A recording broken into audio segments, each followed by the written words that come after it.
Welcome everyone to Epilepsy Foundation New England's conference about epilepsy this morning. We're just going to wait another minute for people to settle in to the meeting and sign on. And welcome, we're so glad you're here.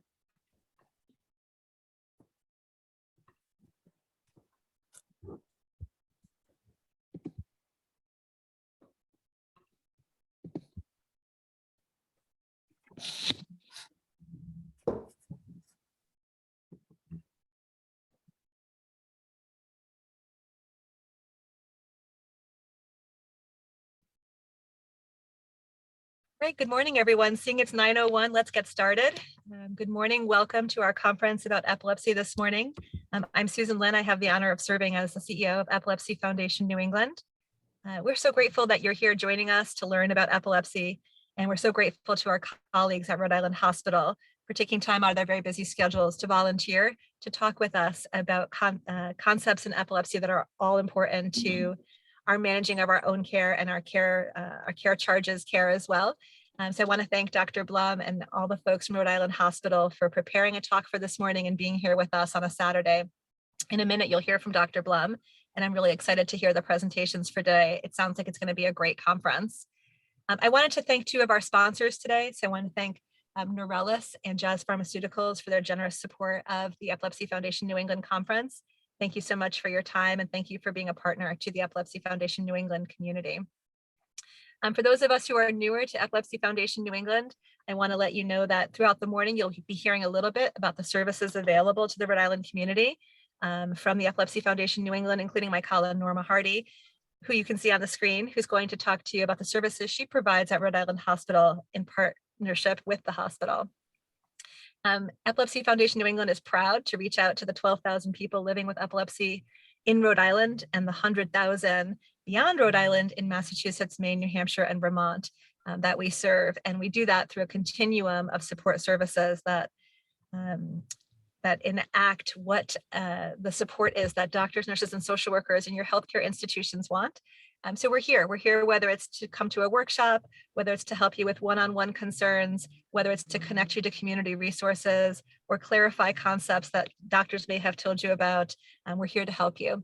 So with that, it's my honor to again thank you for coming and to turn the webinar over to Dr. Blum, the head of the epilepsy service at Rhode Island Hospital. Dr. Blum. Thank you, Susan. And thank you to the Epilepsy Foundation of New England for partnering with us today to permit this platform to provide education about advances in the field of epilepsy.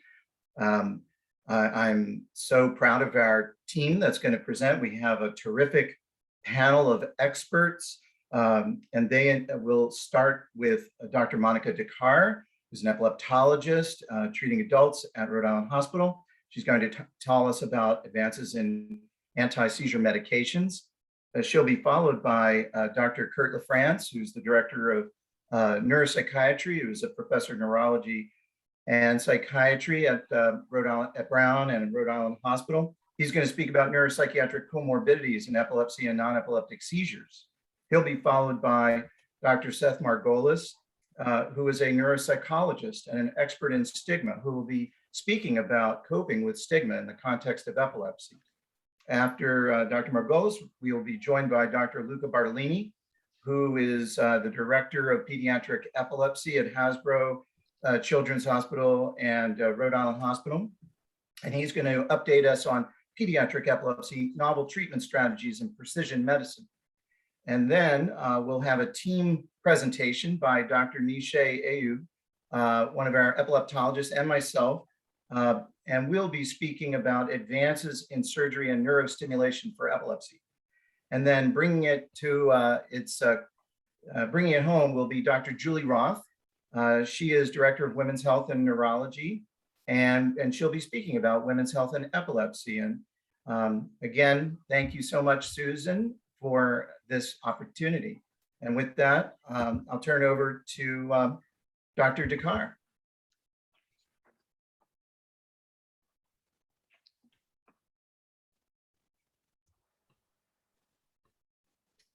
All right, I'm going to start sharing my screen.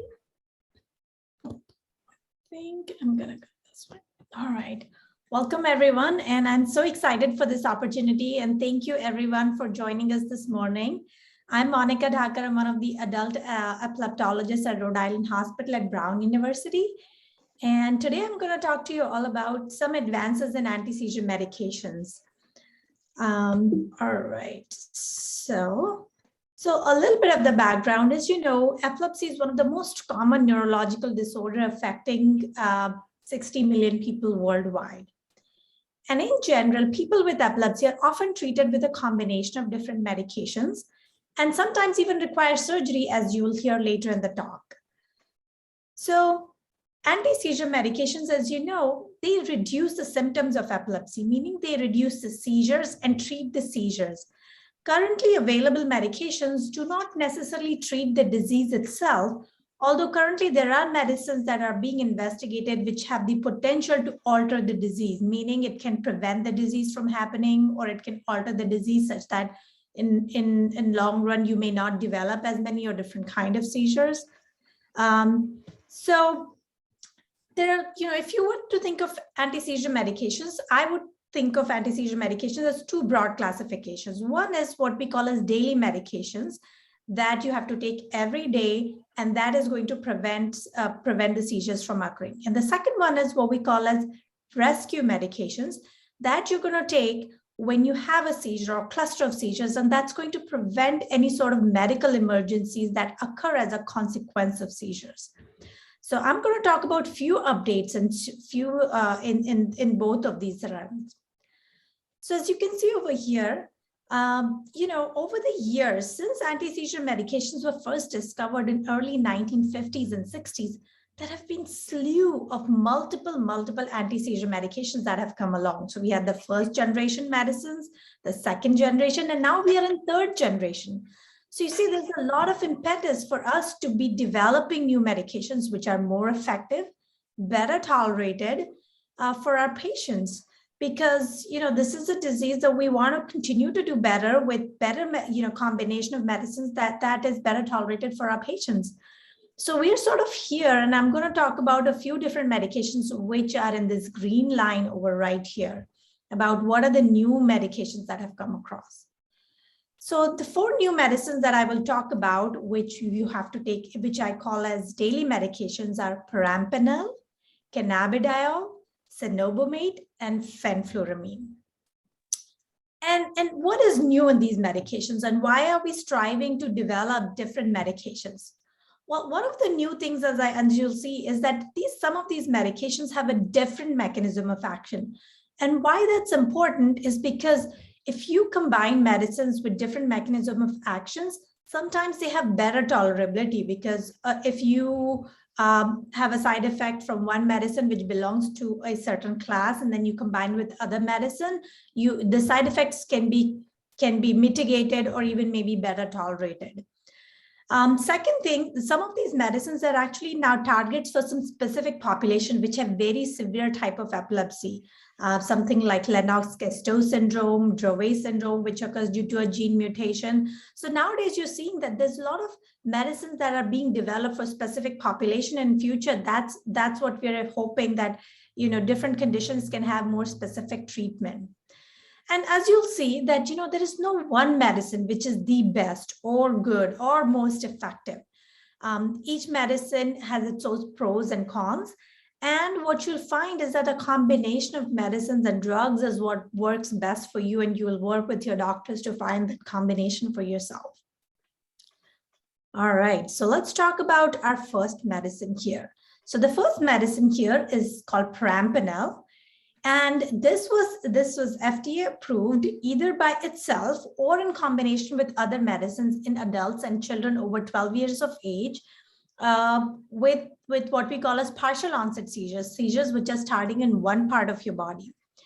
And later on, it also got approved as an add-on therapy, meaning with other medications for adults and children greater than 12 years of age with seizures which start in the brains, the entire brain simultaneously. It's available in oral, like in the form of a tablet, and oral suspension, like a liquid. And like many other anti-seizure medication, you have to start slow and gradually build up. This is very effective for both of these kind of seizures, and it's been there for a couple of years. So we do have a lot of experience with this drug. Just like any other anti-seizure medicine, it does have adverse events like sleepiness, dizziness, fatigue, and irritability, but most of these can be mitigated if you start slow and then gradually escalate the medicine. It does have a black box warning for mental health and suicide, but those are extremely rare, and we haven't encountered much of that. But otherwise, it's a really great medicine and very well tolerated. The second medicine is called cenobamate, and this is the latest one of the just 2 years ago was approved by FDA for what we call as partial onset seizures. It is available only in the tablet formulation. Again, like many other anti-seizure medicine, you have to start slowly at 12.5 milligrams, go up to 100. And one of the things I will say, when you hear about new anti-seizure medications, we often try to compare the doses of one medicine to the other. But important thing to know is that each medicine is compounded differently, and the doses may be just different based on what compound it is. And we found that this medicine is very, very effective in controlling seizures that have not been controlled with many other medications. People are trying to get into surgery, and while we are waiting for all those things to happen, this is a worthwhile medication to try. And we've had quite a bit of success with some of these, and it is the latest drug. So, we've been quite success with this medicine.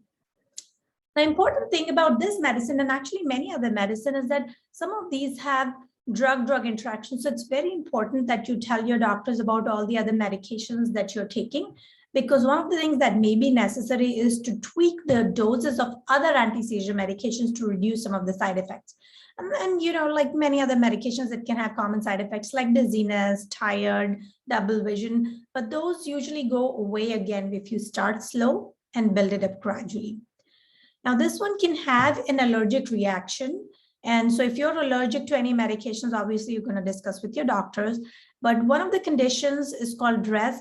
It's an extremely rare life-threatening condition, but this was found only in one patient when they did the clinical trials, and in open label study, they haven't found anybody. So this is just to keep in mind, to be vigilant about yourself, to keep an eye on your and talk to your doctors. But again, it's an extremely rare condition for a very effective drug.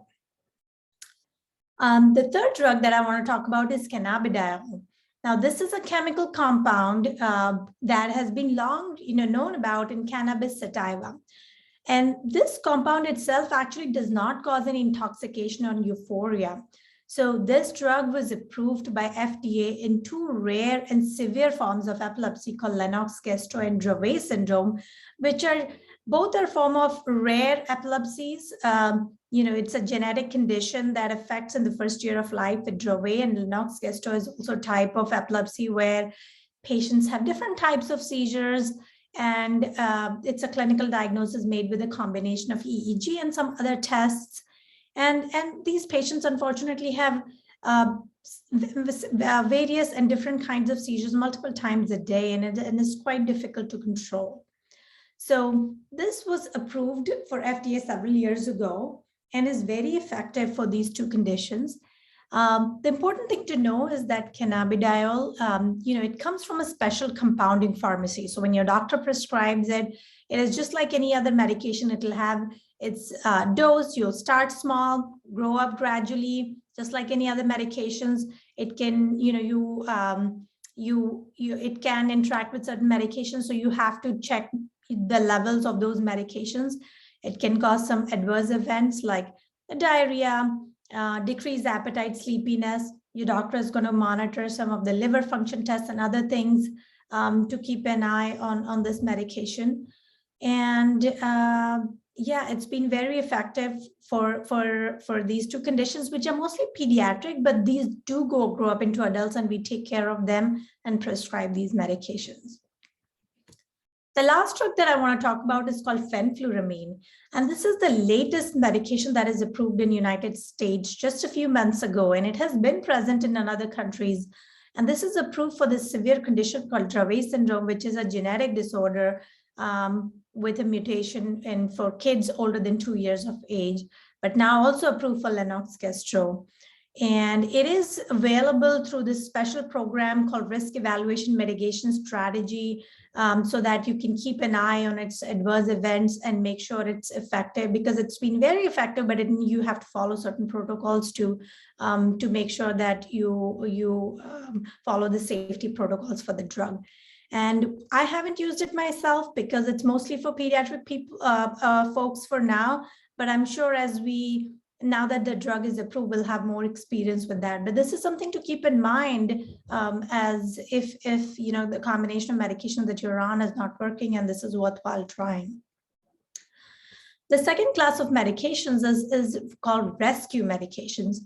And really, this is really important because one of the biggest things about seizures is that despite taking daily medications, as you all know, seizures are unfortunately unpredictable. And sometimes seizures can occur back to back.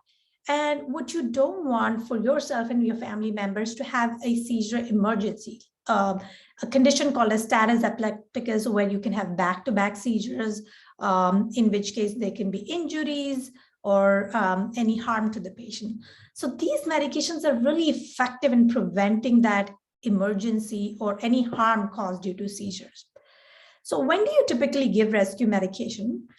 So these are given when the seizures occur, which is out of your ordinary. So either the seizure is too prolonged, in which case it can, cause harm, like either the falls or injuries, or you have a tendency to have repetitive seizures, also called as seizure clusters, so that you don't go into a condition called status epilepticus, in which multiple seizures occur and it is difficult to control. And this is really meant to be given by non-medical people. So it's very helpful that either a family member can give it. Sometimes patients often get auras or warnings, and they themselves can administer this, and that is the beauty of these medications. So that's why, what does a good rescue medication do? Because it's meant to be given by caregivers or patients themselves, it needs to act fast, reach your brain fast. It's easy and safe to administer, and should really work for any kind of seizures, right? Whether it's a partial seizure or a grand mal seizure. And it should not have any severe adverse events that requires monitoring all the time. And it can be given easily by non-medical people like caregivers. So for the longest time, the rescue medication after seizures that occurred, or when you have a seizure emergency, the drug that is often given even in the hospital setting is called benzodiazepine. And this is a medication that acts on a neurotransmitter called GABA. And what this neurotransmitter does, it's a chemical that stops the seizures from coming. So it decreases the activity of the brain cells and prevents the brain cells from excessive firing. And it's the most widely prescribed medications for aborting seizures. And in the hospital setting, by the medical folks, this is given in the IV form. Now, how do we make it available to our patients and the caregivers that you can give it without needing to do it in an intravenous form? So for the longest, we've had these medications for quite some time. And so far, these medications were available for the caregivers, either in the form of oral, meaning a tablet, or given rectally, or buccally, meaning just you put a tablet underneath your tongue, and sublingually. So this was great. You can put it under their mouth. But sometimes what happens is, if your family member is having a tonic-clonic seizure and their jaw is clenched, sometimes it's kind of hard to open their mouth up and slide it under their cheeks. And so what we needed is a better delivery system, just, because these drugs are quite effective, but just wanted to make it more easily delivered. So just more convenient method of delivery and something that's faster. So what we have nowadays, the latest that have come up, is an intranasal benzodiazepine. And why that's great is because, through nose, there is a rich area of blood supply in the nose. And if you squirt something in the nose, it gets actually absorbed quite fast.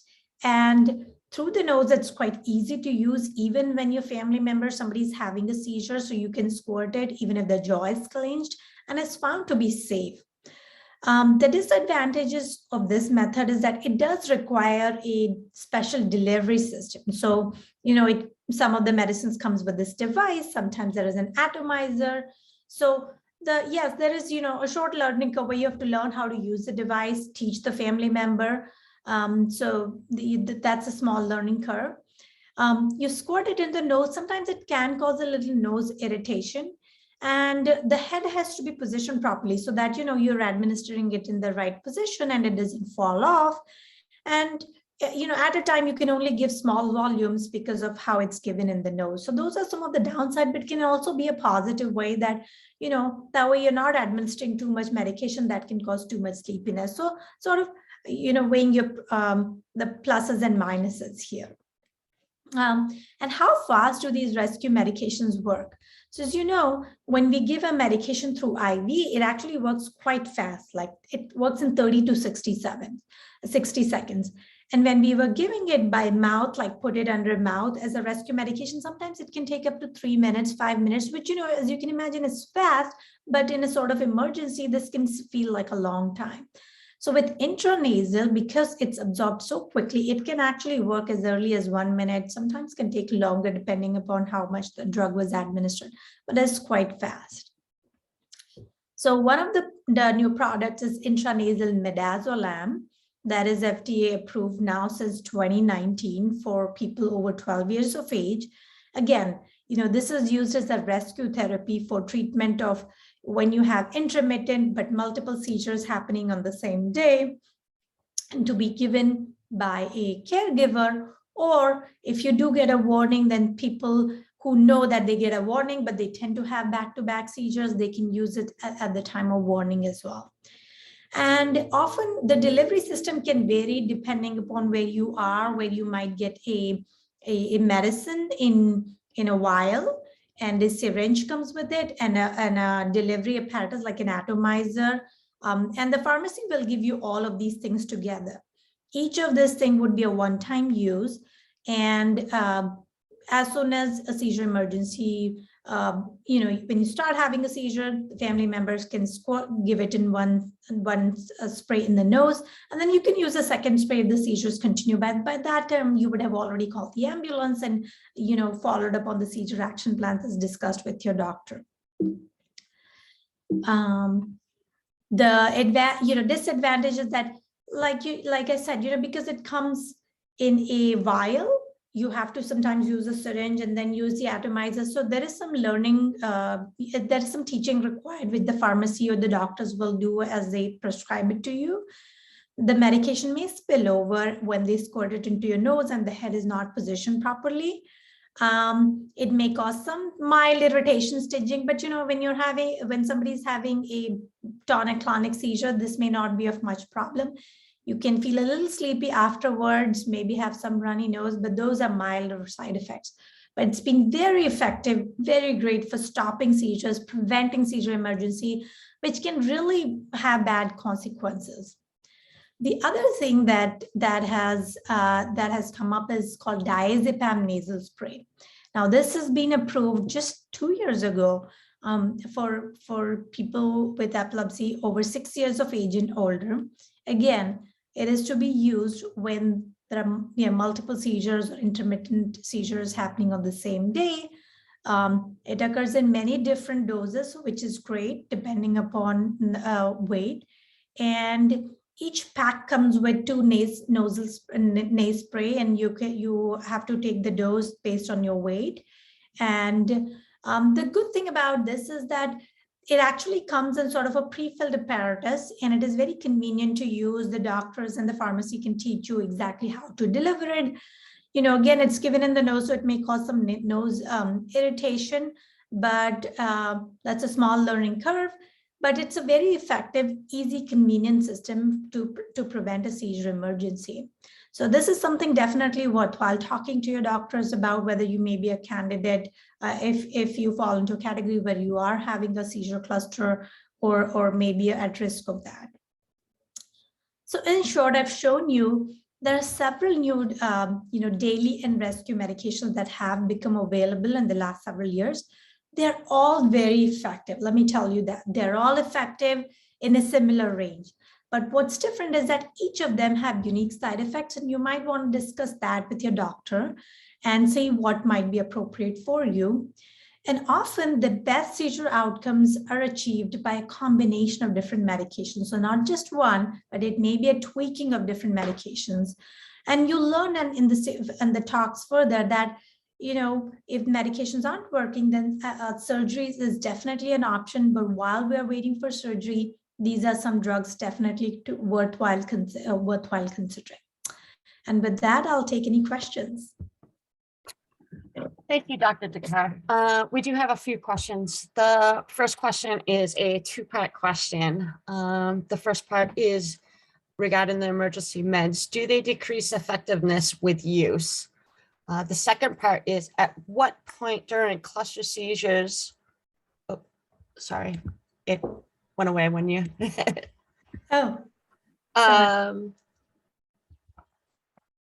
at what point during cluster seizures or to prevent tonic-clonics should you use or not use rescue medications? Okay. So let me answer the second question first. At what point should you use the rescue medications? So, for tonic-clonic seizures, usually if the seizure is lasting more than 5 minutes is what we call as a seizure emergency. So if it's been, so I tell my patients, if the seizure has been going on, what does your typical seizure look like? So if it, they say, oh, usually it lasts for a minute or so. I tell my patients, if it's lasting for more than 2 to 3 minutes, administer the medication, get it all ready. Because sometimes it can take some time for you to fill it, get it ready. So we want you to be ready. In case the seizure aborts, you don't have to give it. The other thing if you are in a seizure cluster and say your seizure lasted only a minute or two, but you didn't come back to normal and you start having a second one, then you administer the medication. And your second question was about, do they lose effectiveness over time? Yes. So they can. But because benzodiazepine, sometimes patients do get tolerance over time, but the amount that you use in each of these medicines is quite low.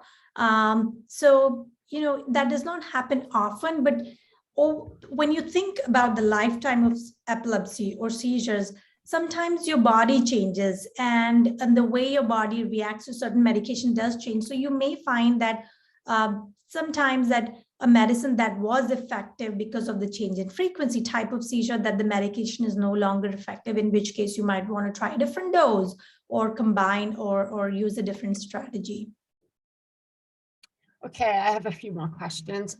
Can epilepsy and the meds used to treat a condition change over time so that the patient needs to change meds? How common is this? Does the disease change in adults over time causing this change? Yeah, a great question. So it is not uncommon that, epilepsy is a lifelong disease, that seizure frequency and the disease does vary over time. And that's because of many different things. There are hormones that affect how your seizures vary over time. So for women, when they're going through pregnancy or postpartum or during menopause, seizure frequency and the disease does change. The other thing that changes is with aging, seizure and the disease can change. And so your seizure frequency can vary. So you might have to tweak your medications as the disease does change. Okay, so I have another question in the chat. It's any side effects, kidney disease using the pills, medications for several years? So that'll depend upon the medication that you're using. For some of the newer medications, actually, that is one of the advantages. They're, like I said, they're all very effective, but the newer medications were built and actually are quite effective in that many of the newer medicines actually don't cause kidney or liver side effects. But again, it's different for each medicine. So just discuss that with your doctors. Okay, so the next question, I have some names of medications and I know I'm going to butcher the names, but yeah. So have perampanel or Oh, I can read it out actually.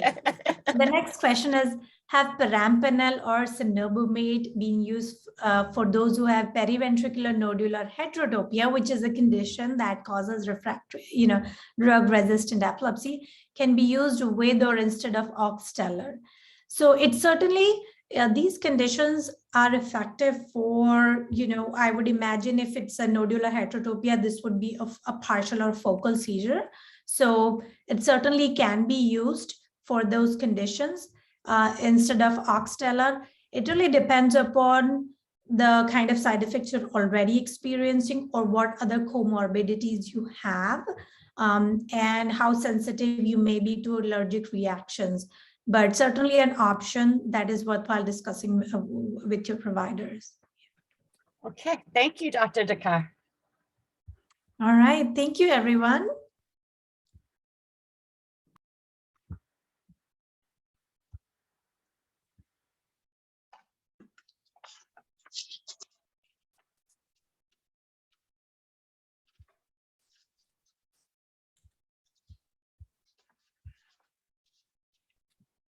Norma, would you like to introduce yourself? Oh, sure. Good morning, everyone. A wonderful good morning to you. It's kind of overcast out there, but I'd like to tell you a little bit about the Epilepsy Resource Room. I'm Norma Hardy, by the way. Your neurologist and other healthcare providers may have mentioned the Epilepsy Resource Room to you. Therefore, I'd like to kind of tell you a little bit about this room and the person who manages it.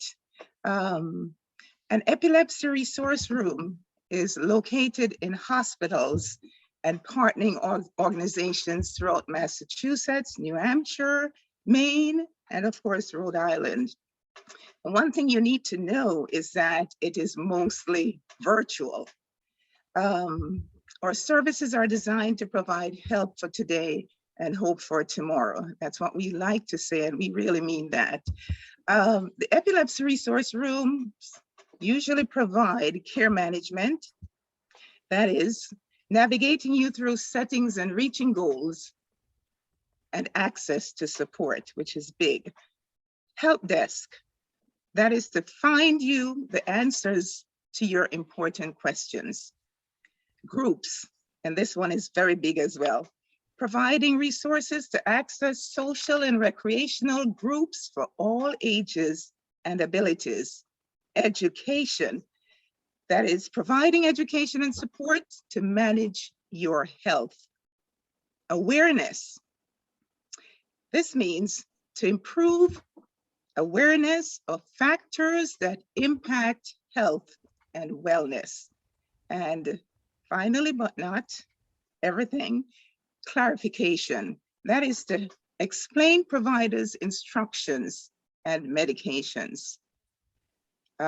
My contact information is nhardy at Epilepsy New England, Epilepsy Foundation New England.org. And my number is 401-952-0641. You can see that in chat. Thank you.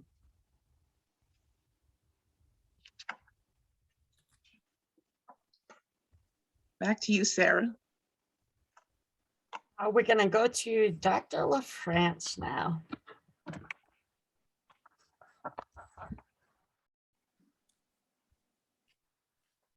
Good morning, everyone. Thank you very much for the opportunity to speak. Are you able to see my slides, Sarah? Yes, I am. Thank you. Yeah, thank you. So Sarah, Norma, Susan, thank you so much for the invitation to speak. Very happy to be part of this symposium and this kind of get together for, representing Brown neurology and Brown neuropsychiatry. This, of course, is under the leadership of Dr. Andrew Blum, who you saw earlier, and a long history of collaborating and learning from and learning with each other, and a long friendship. So really appreciative to be part of this. So by way of introduction, I do neurology and psychiatry. I did the combined residency at Brown, and then since then have worked over the course of the past 20 years developing novel diagnostic and treatment approaches for patients with seizures, and not just epilepsy, but also non-epileptic seizures and their comorbidities like traumatic brain injury and other somatoform disorders. So I'll be talking about all of those.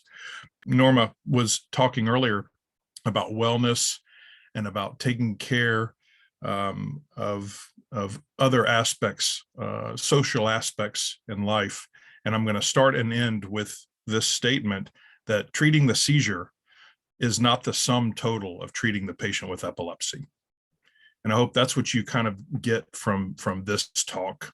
These are my disclosures from various grants and publications that we've received. So what we're going to talk about this morning are the neuropsychiatric aspects of epilepsy, including depression and anxiety, cognition issues, the term iatrogenic or physician-caused is the literal translation, but some of the effects that you might experience, the importance of addressing quality of life, and then also non-epileptic seizures. Hopefully what you will come away with after you've viewed this is that you or your family members or friends will be able to recognize some of the neuropsychiatric aspects of epilepsy. You'll have some resources for referral for appropriate treatment. And ultimately, independent of whether you continue to have seizures or not, you can focus on the restoring quality of life in your own life and in those you care about with neuropsychiatric aspects of epilepsy. So just to give you kind of a lay of the land, we'll talk about some epidemiology or some of the facts about its existence.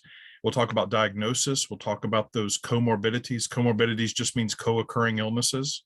And we'll talk about some treatments.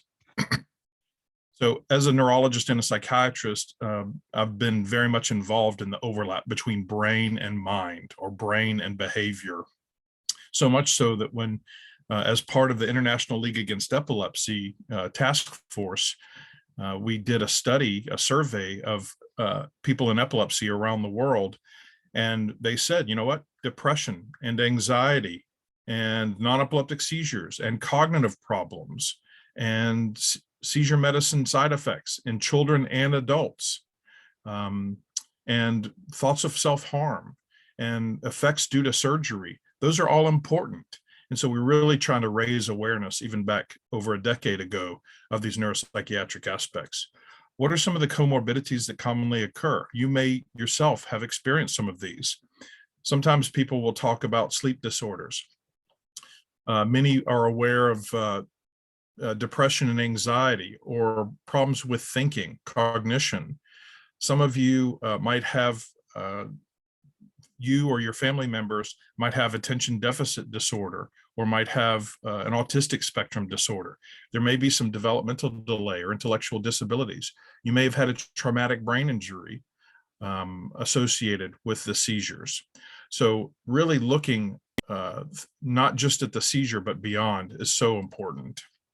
Well, so how prevalent are these? So in adults, in a couple of studies, the prevalence of any mental health disorder in the past year was almost 25% in patients with epilepsy as compared to 10% in those without epilepsy. How about thoughts of self-harm? Again, a quarter in individuals with epilepsy as opposed to 13% without.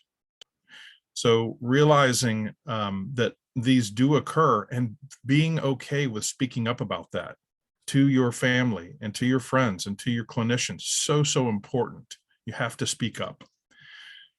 I mentioned about depression and anxiety. Almost half of patients with epilepsy have reported a history of depression. About a third have reported anxiety. A smaller number, less than 10%, have described psychosis, which is a thought disorder, things like hallucinations or delusions.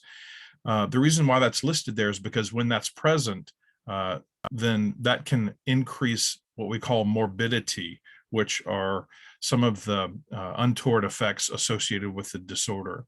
And then also I mentioned about a quarter to a third have attention deficit or cognitive problems. So let's kind of drill down into epilepsy and depression. I mentioned about a third of patients with epilepsy have depression. Many of those patients actually have what's called subsyndromal presentation.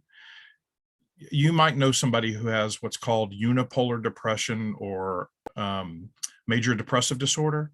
And that's where you have problems with sleep and loss of interest and feelings of guilt and worthlessness, energy decline. You have problems with appetite, maybe some thoughts of self-harm. So that's kind of the classic major depressive disorder presentation. Subsyndromal means not all of those are present. We've found in the literature, in the research though, that even if you have subsyndromal depression, that can affect your epilepsy outcomes. So important to say, just because I don't have major depressive disorder doesn't mean I need to address it. Yes, you do. We know that depression negatively impacts quality of life in patients with epilepsy.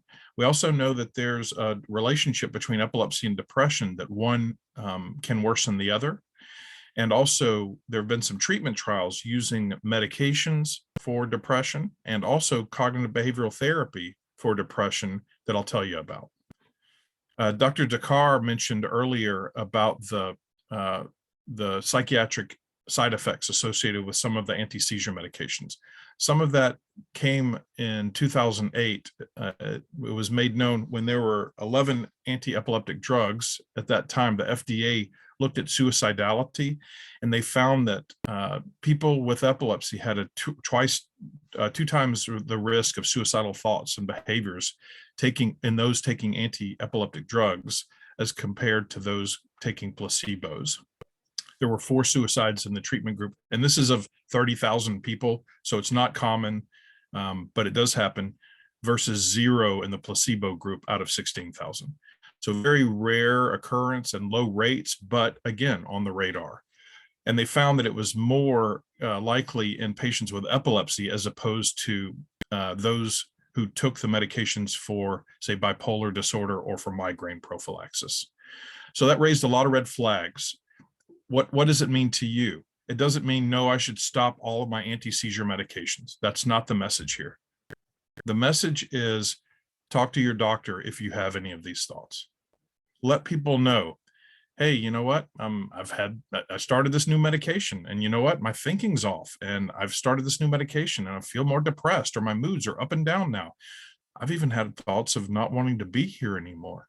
Tell your family and tell your doctor. That's the bottom line. Again, Dr. Dhakar mentioned about, with the neuropsychiatric aspects of epilepsy, some of the aspects are because of the things we prescribe, unfortunately.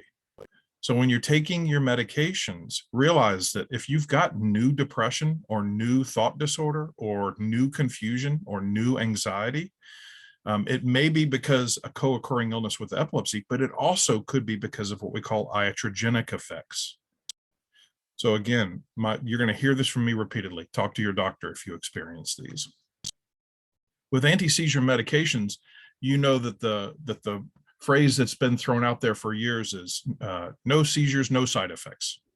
You also know that that doesn't happen in everybody. It'd be great, but it's just not reality.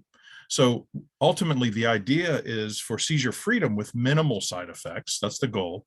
If you can do it with one med, better, because the more meds you add, the potential for drug-drug interaction and other side effects is there.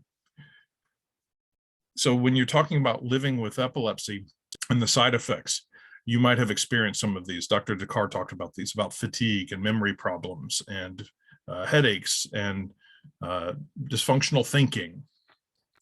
And that's where we get into quality of life in epilepsy.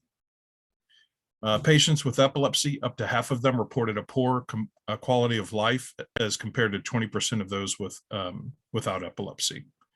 And what does that translate into? It translates into physically unhealthy days, and it translates into mentally unhealthy days, and insufficient sleep and rest and anxiety. What are some of the psychosocial impacts of seizures? One of the things when patients were given a list of how does this affect you, half of people reported fear of seizures as the worst aspect of epilepsy. And what could that be because? It's because it's the fear of the unknown. I don't know when that seizure is going to occur. Comes out of nowhere. So addressing that, not only with medications and treatments, but also maybe with psychotherapies, that might be an approach. We can talk about that. We found in non-epileptic seizures, and others have found in epilepsy, that depression and not seizure frequency predicts reduced quality of life in treatment-resistant epilepsy. So what are the important parts of depression? There are psychosocial aspects, what's going on in your life, in your community. There are iatrogenic that we talked about. Could it be a medication side effect? And there are neurobiologic, which is the epilepsy and its effect on the brain might be contributors to this. So how do you address this? I'll say it again, talk with your doctor. If your doctor isn't asking you about it, you tell them about it. So bring up not only, yes, well, I've had 0 seizures, or I've had 5 seizures, or I had a cluster, and I've had these side effects. Also, doctor, I've been struggling with some depression lately. Have that discussion when you meet with your clinician. And also, you've got resources in the Epilepsy Foundation New England to address this.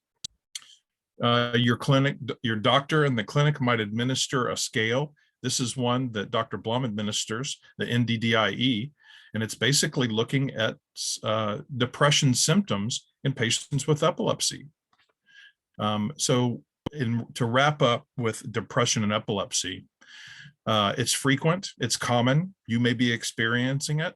It may be related to your epilepsy itself or to the treatments for epilepsy, and yes, it should be treated. Bring it up if you're experiencing these symptoms. Now, I talked about treatment. What can you do for it? Dr. Gilliam did a multi-site, or rather did a NIH supported trial where they compared sertraline, which is a serotonin medication used in depression and anxiety, and also cognitive behavioral therapy, which is a psychotherapy used for depression and anxiety. And they found that sertraline and cognitive behavioral therapy had similar reductions in depression. And they also showed that sertraline can be administered safely without an increase in epileptic seizures in the patient group.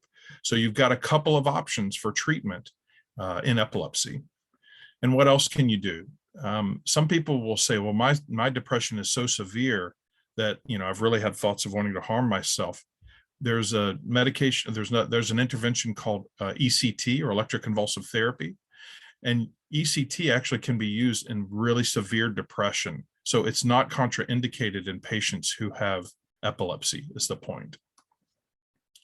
So you can use anti-seizure medications. You can use antidepressants while you're taking anti-seizure medications in epilepsy.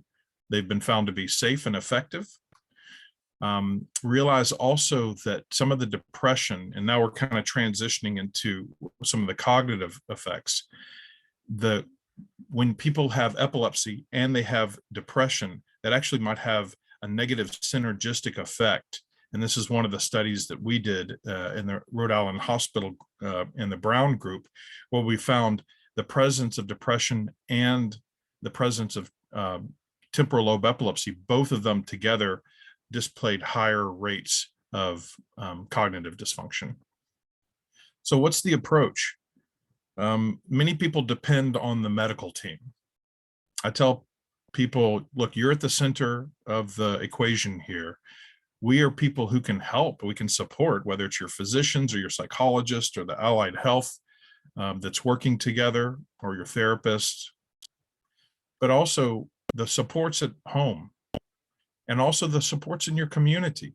So I tell them, along with your meds and your doctors, family, friends, and faith are also 3 big pieces of taking care of yourself and taking care of the whole person.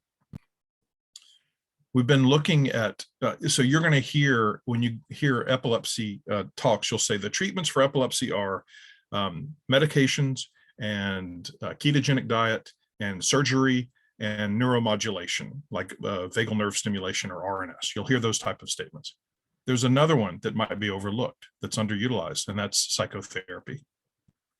So in our work with the International League Against Epilepsy, we work with people in epilepsy around the world, and we've found that doing a systematic review of the various psychological interventions, I'm not talking about pills and surgery right now, using psychological interventions, there's been a reduction in depressive symptoms, even a reduction in seizure frequencies, and improvement in quality of life using the psychotherapies. And so when we looked at that data, we found that overall there's a significant increase in quality of life, again, helping us to encourage people to utilize psychotherapies in patients with seizures. One of the ones that I'll be talking about in a minute is what was initially, it was a neurobehavioral treatment for complex partial epilepsy, what was called at the time, and now focal epilepsy. And this treatment actually, out of the Andrews Ryder Clinic in California, we asked for permission to use it in other seizure types, and I'll give you some data on that. There are a number of programs that are offered through the Managing Epilepsy Well Network, and you might have heard of some of these, whether it's the cognitive assistance program with Hopscotch, or whether it's Project Uplift to help with depression. You might be aware of many of these interventions to help with comorbidities and self-management. I mentioned about the other type of seizures, which are non-epileptic seizures. About 10% of people have mixed epilepsy and non-epileptic seizures. In light of time, let's see if I can. Yeah, so this is a woman, an older woman who had new onset seizures.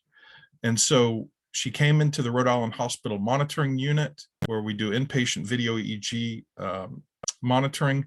And you'll see here, she had the onset of side-to-side head shaking with bicycling of the lower extremities. And this continued for 3 minutes where she was unresponsive. And you would say, oh, well, maybe she has epilepsy. Well, if you look at the background of the EEG here, you see that there's pretty much a normal background. There's some artifact here from her head movement, but the background shows no epileptiform activity.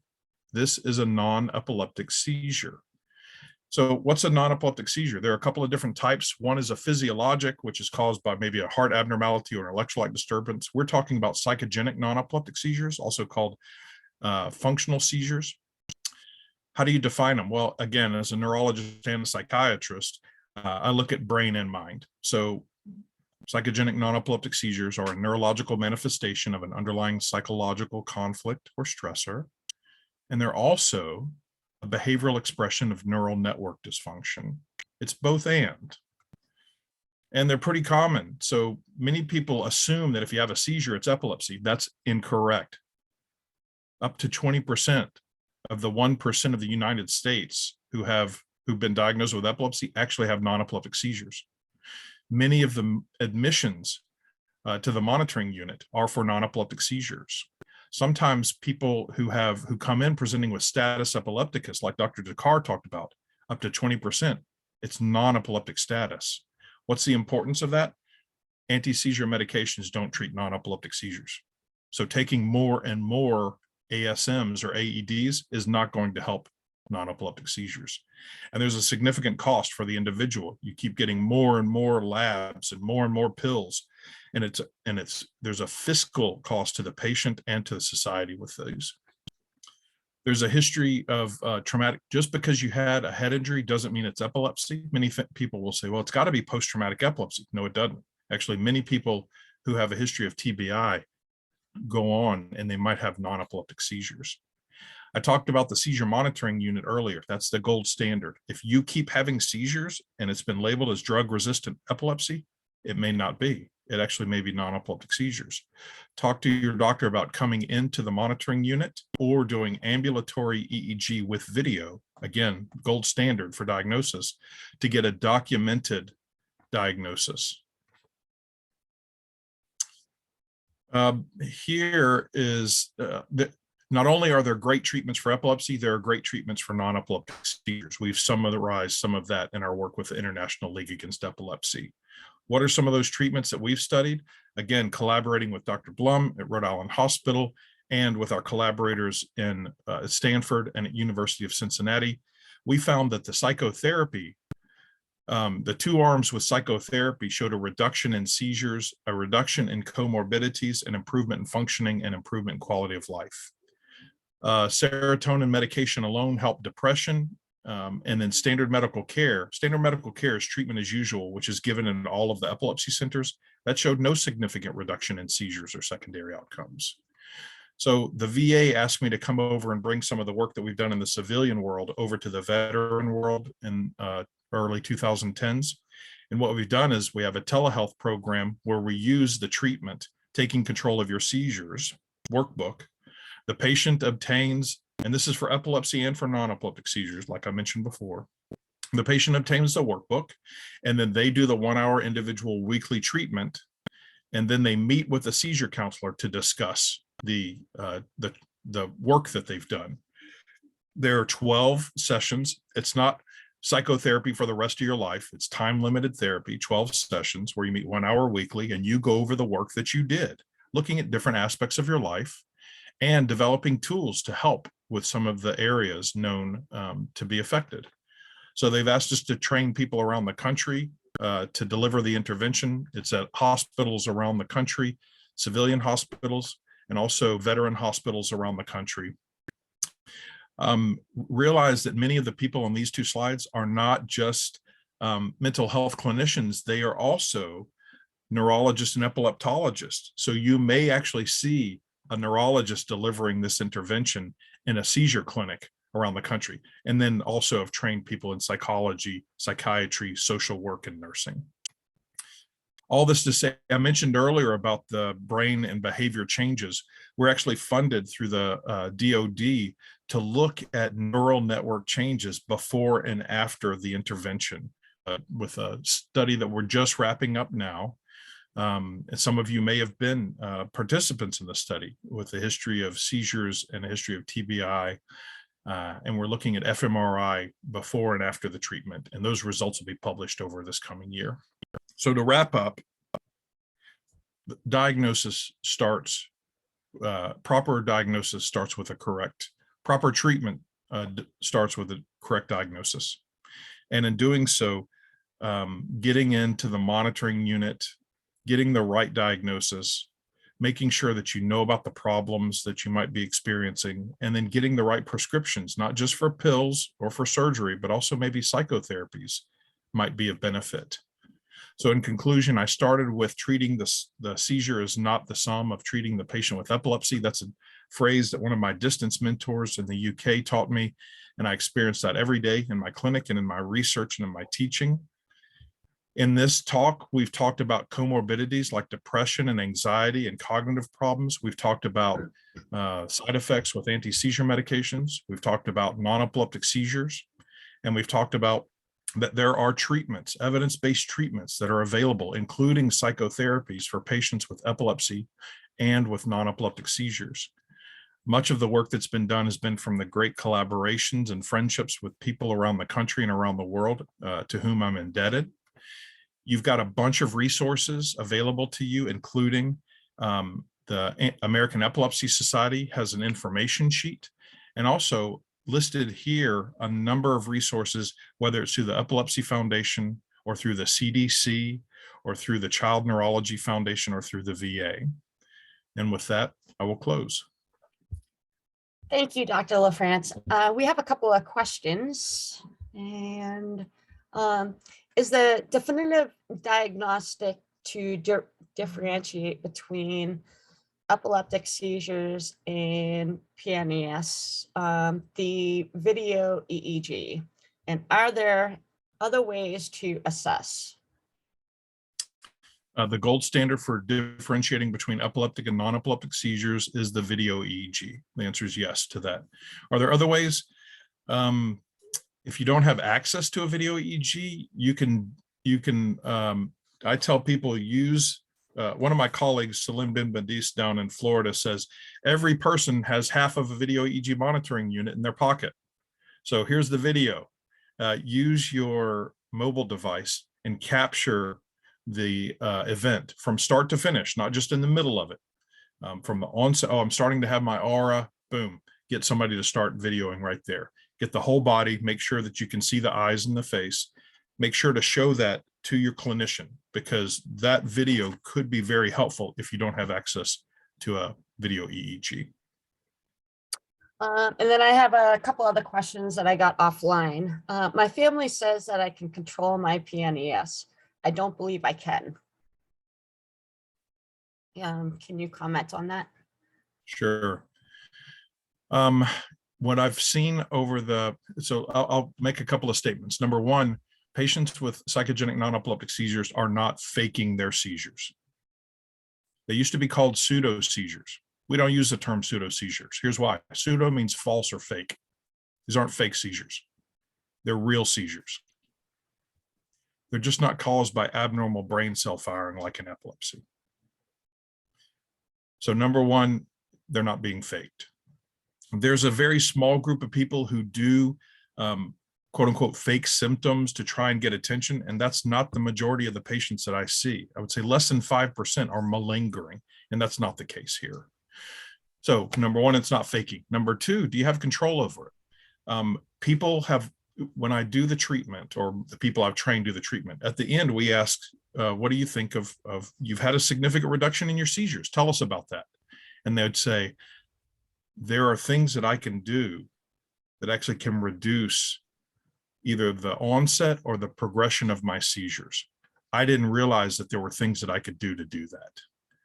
So it's not making a statement that, oh, well, you just need to control this and you just need to get it out of your head. That's not the point. The point is there may be some tools and resources that you can utilize to reduce your seizures. Hence, you actually will gain control over the course of treatment. And another question I have is, can people go onto status epilepticus in PNES? That slide that I showed you, interestingly, it was somebody who was having seizures, having epileptic seizures, and then they went into a non-epileptic seizure. That's a little different than the question that was asked about go on to status. There are people, I'm not aware of people who've had status epilepticus and then they go into status non-epilepticus. That may be the case. You can have both. About 10% of people do have mixed epilepsy and non-epileptic seizure, but I'm not familiar with people who've had status epilepticus and then it transforms into status non-epilepticus. And one last question is, any opinions on mindfulness training as part of treatment plan? There are a number of different approaches used. I talked about our treatment, which is called neurobehavioral therapy. There are elements in that 12 sessions that you saw. There are elements of mindfulness, just like there are elements of cognitive behavioral therapy. There are elements of interpersonal therapy and psychoeducation and self-management and psychodynamic. So we took the best of all of the different psychotherapies and we packed them in to that 12-session treatment, including one of those sessions is on mindfulness or self-awareness. There are other programs. Some of our colleagues in Boston and in the Midwest actually use mindfulness as an approach. That's the main focus of theirs. They don't use the other modalities. So mindfulness has been studied and can be of benefit to patients with epilepsy and with non-epileptic seizures. Thank you, Dr. LaFrance. My pleasure. And next up is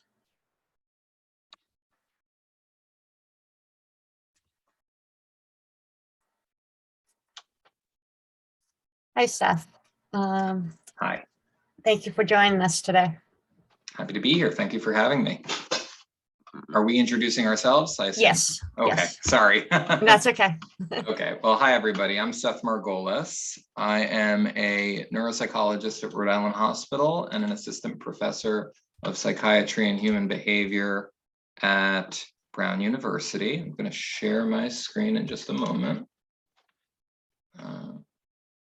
Let's get back to the beginning of it.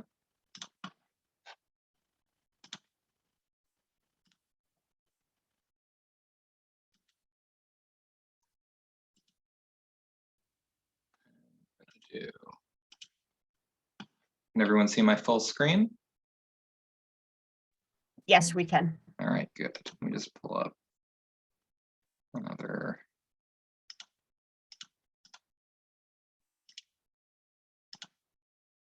Nope. Okay, well, I'll go ahead this way. I don't have my notes in front of me. All right, well, I'll be talking about coping with epilepsy stigma today. I want to start by sort of highlighting the fact that epilepsy is a historically stigmatized condition. I think it's really well captured in this quote depicted here, that the history of epilepsy can be summarized as 4,000 years of ignorance, superstition, and stigma, followed by 100 years of knowledge, superstition, and stigma. Even though the field and the world has learned quite a bit, doesn't mean that beliefs have necessarily tracked in kind. And this is unfortunate because epilepsy is just so common. So epilepsy affects, as you all likely know, about 2 to 2.5 million adults in the US, with about 150,000 new cases diagnosed annually. And by age 20, 1 out of 100 people will have developed epilepsy, and that'll increase to 3 out of 100 by age 80 for these folks. So very common. Annually, the US spends a lot of money on costs related to epilepsy, about $12.5 billion. And many folks are surprised to hear that indirectly, the social and the functional difficulties that go along with living with seizures account for the majority of these costs, about 86%. So when we talk about why, or the functional outcomes associated with epilepsy, it's likely driven in part by the fact that people with epilepsy are less likely to graduate high school, less likely to drive, less likely to work in settings where employers accept liability for injury. Not surprisingly, unemployment rates are high, with about 50% of people with epilepsy in tertiary epilepsy centers like ours at Rhode Island Hospital endorsing unemployment. Of those who do work, only about a quarter work full-time, and many of those individuals aren't even working for pay, which is unfortunate. And you can see that this is further sort of compounded in losses incurred by people with epilepsy missing 3 times the number of work days as their healthy peers, which amounts to quite a bit in lost wages. And so, sorry to bother you. We are not seeing your slides advancing. oh, really? Yeah. Are you seeing the animation with the bullets coming up? No, we just have your title slide actually. Oh, my goodness. Thank you for saying something. Let me try this again.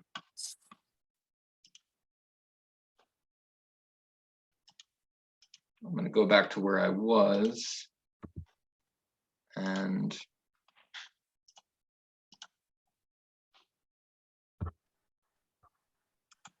make sure. Can you see the whole slide here? Yeah, we can see it now. Yes. Okay. All right. Well, everything that I said up until this point was pretty much verbatim what was written. So just accept it as true. So now the last bit here is that household incomes are about 7% lower on average than the average household. And so you can see that there's a lot of issues that may then be internalized by individuals affected by epilepsy and those that care for them in terms of attitudes and beliefs and so forth. And so about 40% of people with epilepsy endorse a fear of discrimination in the workplace. And this has been reinforced by documented examples of negative attitudes held by employers. People with epilepsy also endorse feeling discouraged from aspiring to greater vocational heights. And so there is a tendency for people with epilepsy to work in less skilled jobs. Psychosocial difficulties are also very common. People with epilepsy have lower rates of marriage. Common mental health concerns include poor self-esteem, reduced self-efficacy, increased social isolation, tendency to be more introverted or prone towards solitude, increased sensitivity to distress or stress reactivity, increased rates of depression and anxiety, and stigma beliefs, which we're going to get into a lot of detail about now. So epilepsy is a stigmatized condition. Discrimination against people with epilepsy stems from its cultural history of sort of being sort of viewed as demonic possession or something equally nefarious across cultures for centuries. It's not that, of course, and there are many misconceptions that are common among lay people with very little insight into what it's like to actually live with epilepsy. But that doesn't change the fact that even though a lot has changed and a lot of knowledge has been accumulated, that there have still been in our recent past discriminatory laws, thankfully, that have been abolished. But for example, people with epilepsy weren't allowed to marry in 17 states until 1956. And Missouri was the last US state to reverse that law, only doing so in 1980. So, the sort of beliefs about sort of what it means to have epilepsy still may be present in people who lived during these times or who were adults during these times or related to adults, who lived and were around during these times. And in some parts of the world today, epilepsy still remains a viable reason for annulling marriages. The ADA, or the Americans with Disability Act, was only signed into law in 1990, not all that long ago. And so, there are these societal advances, and there are a lot of, patient advocacy groups and, positive depictions increasingly of people impacted by disabilities, including folks with active epilepsy in the media, but internalized or perceived stigma, or the beliefs that go along with feeling stigmatized, remain common among people with epilepsy. So let's talk about the difference between stigma and discrimination. So stigma, defined, refers to this loss of status and power resulting from the separation of those stigmatized from the general population because of some characteristic that has been culturally defined as different or undesirable.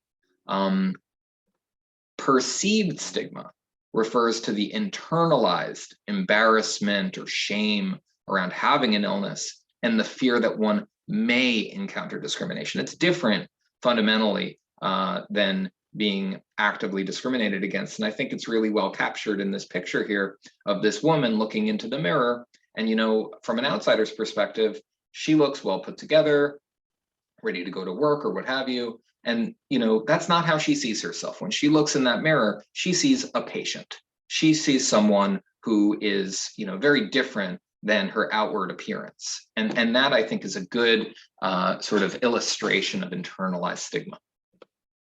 So its impact affects people who are newly diagnosed, pharmacoresistant, or seizure-free people with epilepsy. Stigma doesn't discriminate. About half of adults with epilepsy believe the general public has a negative view of them. And many of those individuals indicate that this belief negatively impacts their own self-concept. It may lead to maladaptive coping, like social withdrawal or secrecy. An example of this is 1 out of 5 people with epilepsy have at some point denied having epilepsy. This can result in delays in or rejection of formal diagnosis and care, obvious impacts on quality of life, and at a more sinister level, can lead to more disabling, functionally impairing anxiety, depression, seizure worry, social restriction, and suicide risk.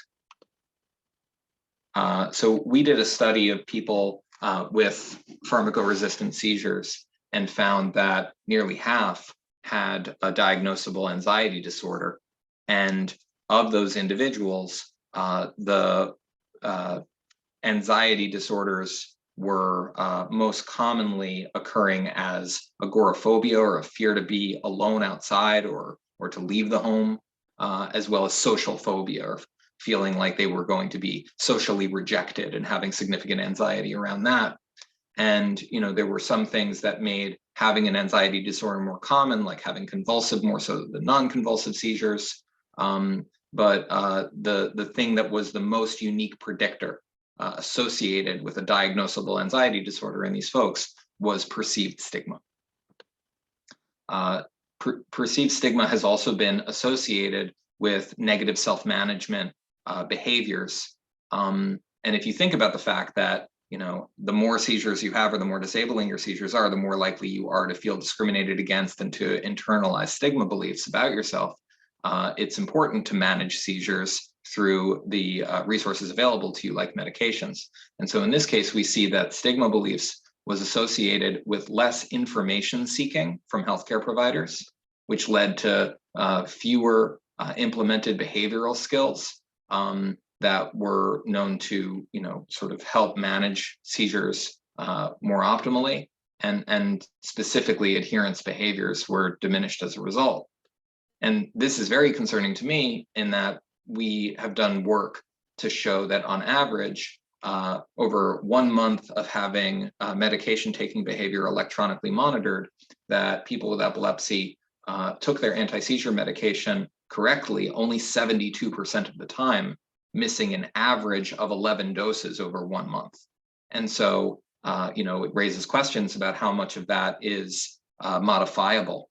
And we actually found that not just negative beliefs about self because of stigma, but negative beliefs that anti-seizure medications are more harmful than beneficial in these individuals correlated with worse medication taking over that same time frame. So it raises all sorts of questions about this vicious cycle that may involve, the beliefs that we internalize about ourselves and our conditions. We know that seizures are not, under control completely by medications for all people. And so there are these biological predisposing factors that lead people to have seizures, including things like stress. Stress can be a major trigger.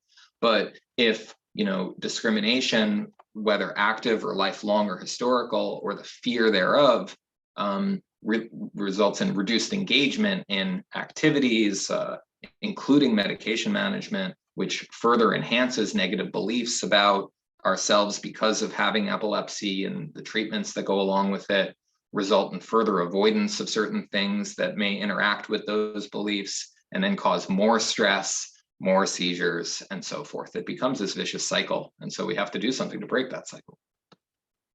So who's most at risk of feeling stigmatized? Predictors are not fully understood. Unemployment and low educational attainment are associated.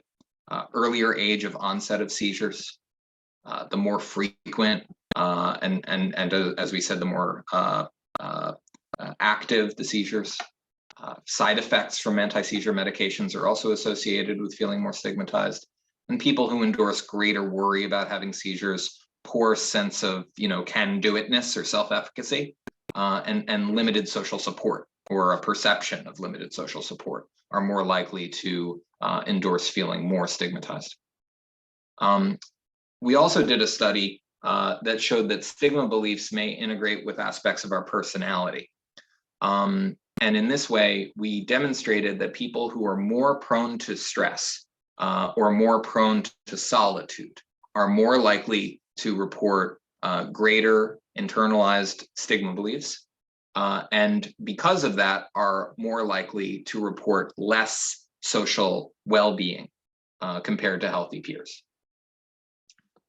And so when we talk about internalizing stigma, it's important to think about what personality is and isn't. It's not saying, hey, it's your problem. It's saying that we all, as someone who, for better and for worse, has kind of a strong personality, it's this normative variation in how people think, feel, react, and relate. It's just kind of your shtick. It's your style, okay? But some styles are more prone to becoming a liability under certain conditions. And so, our personality is influenced by meaningful life experiences, such that if you imagine someone who has unpredictable seizures, has encountered barriers to social advancement and independence, and has experienced enacted discrimination, you can imagine that someone who is more prone to experiencing stress and more likely to isolate or prefer solitude would be more likely to internalize or make a part of them these stigma beliefs. We also find that aspects of cognitive functioning, which can be faulty in people with epilepsy, interact with certain aspects of personality. And let me unpack this here. So this shows that in in the green line going down, that these are people who are much less likely to be prone to distress, just at a level of their personality. These are sort of run-of-the-mill folks, and then these are people very high in distress. And then on this line, we have better executive functioning, or the ability to think flexibly, come up with ideas, and solve problems. And then on this y-axis here, you see perceived epilepsy stigma. Higher levels are worse, lower levels are better. And so what you can see is that there's this interaction between personality style and executive functioning, such that people who are really stress-hardy folks, resistant to feeling stress, they are more protected against having stigma beliefs when they're better able to come up with ideas, think flexibly, and solve problems. All right, but that the people who are high in stress, they have no benefit from how flexibly they can think.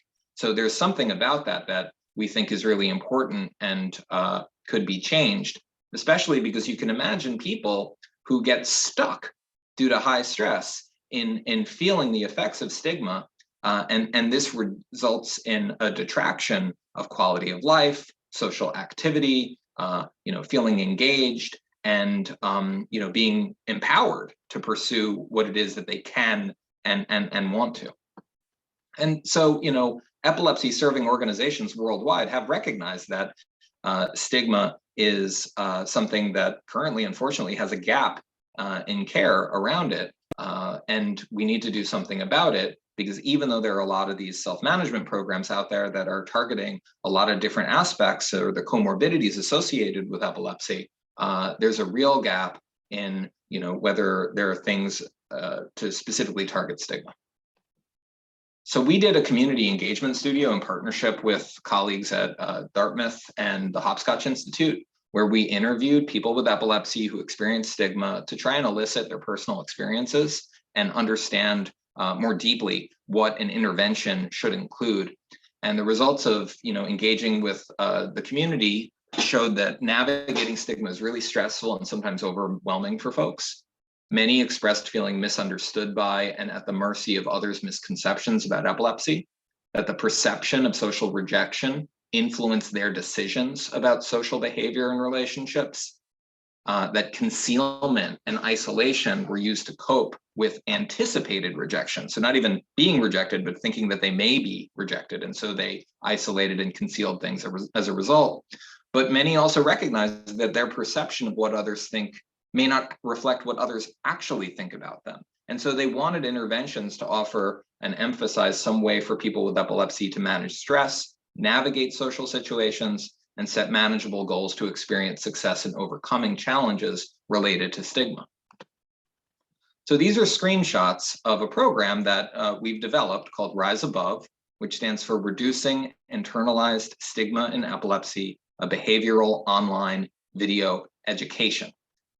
Rise Above is a modular-based program that teaches people with epilepsy a variety of skills in an online self-management format, including how to manage stress, how to recognize the signs and situations that bring on stigma, thoughts, feelings, and reactions, how to reframe unbalanced thoughts, feelings, and reactions related to stigma, and learn and apply step-by-step problem-solving skills to overcome stigma challenges so that users can progressively become more skilled in overcoming stigma.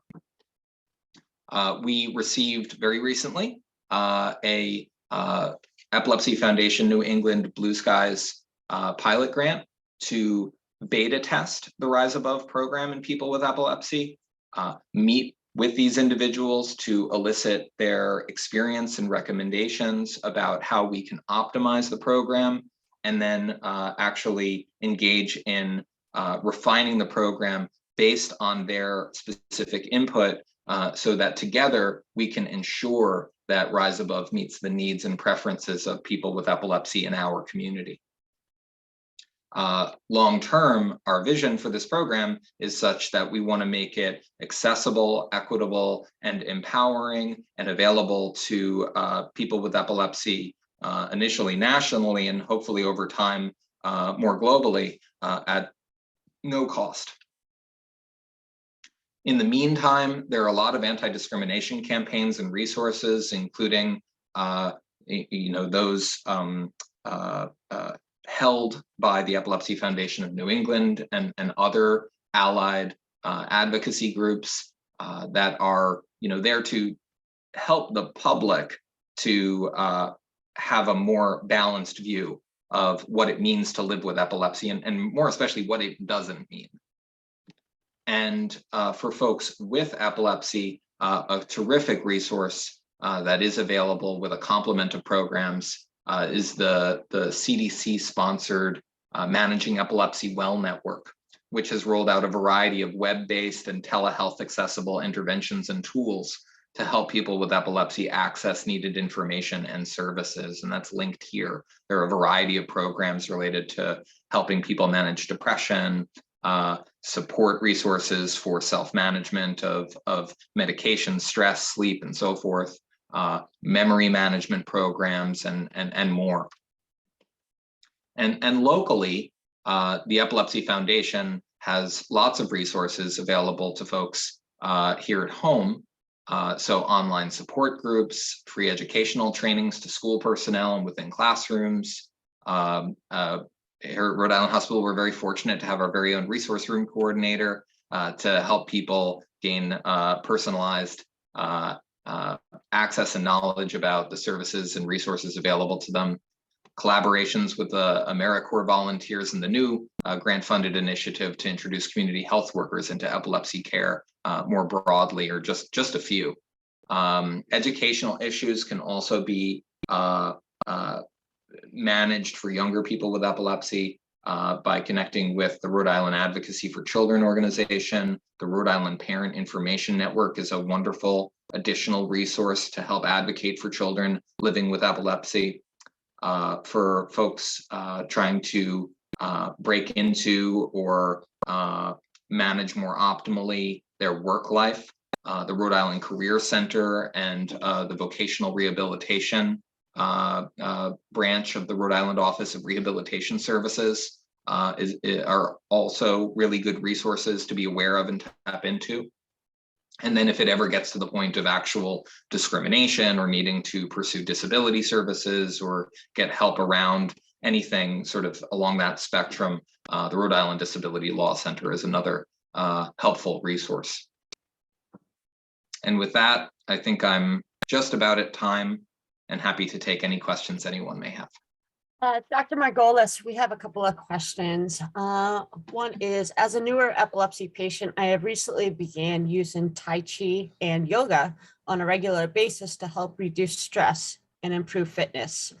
Deep breathing is an important part of these. I'm curious how you see these activities as a help strategy. So that's a great question, and congratulations for pursuing something that you can gain increasing amounts of practice in that can help you manage your own stress. That's really tremendous. I think that overall stress management is important for epilepsy, but also health in general, including mental health. When it comes to stigma, the idea is that stigma is stressful, and the more you can't feel lousy and think clearly. That's kind of what I tell folks. And so if you're highly stressed, you're going to get stuck in a pattern of negative thinking. So deep breathing, Tai Chi, the ability to sort of manage your internal state allows you to stay in the moment and in a better thinking frame of mind. Because when you encounter, these stigma thoughts or these negative stories that we tell ourselves and get stuck in, kind of like a broken record, that in itself is stressful. And the more our stress clouds our system and our ability to, kind of see all the angles, that gets us mired in kind of a way of thinking that ends up being counterproductive and self-limiting. So I think resources like stress management, tools like stress management are a component of what we need to help sort of cool our jets and be able to fly more steadily and smoothly. But it's the beginning, I think. After that, we need to learn skills to balance our thinking and avoid getting sort of stuck, if that makes sense. Thank you. And I have another question is, I live in Massachusetts. Can I use the services provided in Rhode Island? So I would encourage you to contact your Epilepsy Foundation New England, whether that be a resource room person like we have in Norma Hardy, or just the general office, to find out who you could contact that has a similar service. I think that would be available to you. It may be slightly different based on Massachusetts. So Shanda, again, is our Director of Programs and Services, and would definitely be probably the person for everyone to be able to reach out, and she could help direct them to the right Just to location. go a little further with that, sorry to intrude. You know, a lot of that would be dictated by insurance and the like. And so we do serve a significant number of patients that reside in Massachusetts that come to Rhode Island Hospital, to the Comprehensive Epilepsy Program, for all kinds of care. And so it's we're delighted to do so. It just depends on insurance restrictions, I think. I would add, though, that in terms of like the Disability Law Center, the school trainings, all the stuff that was couched as more Rhode Island specific for psychosocial purposes, there's probably something analogous in Massachusetts to those. And I think that the spirit of those recommendations is something that you can follow up about with Shanda to learn more about. All of the Managing Epilepsy Well Network programs are available to you. And, you know, I think that Epilepsy Foundation New England programs in general are available to you. And I have one other question in the chat. And so what would you say to patients with epilepsy or seizures who believe that they should be allowed to keep their driver's licenses, just like individuals with heart disease and diabetes that are manageable diseases? I think that that's a conversation to have with your personal healthcare provider, because as much as that is, you know, I think a barrier to independence, there's also, you know, potential reasons that the good associated with not driving can outweigh the bad across situations. But working closely with your epileptologist to maximize your seizure relief and get more seizure-free days over time so that you can be cleared to drive safely, that I think would be a goal that your healthcare providers would share with you if it ended up being possible. So I understand your frustration, but I think that there's a balancing act associated with that. Yes, and Dr. Bartolini also put in the chat that driving is regulated by individual state laws. So every state is a little different. True. So thank you so much, Dr. Margolis. And I believe we're going to turn it over to Dr. Bartolini. Hello, thanks so Hello. much for having me. Let me share my screen.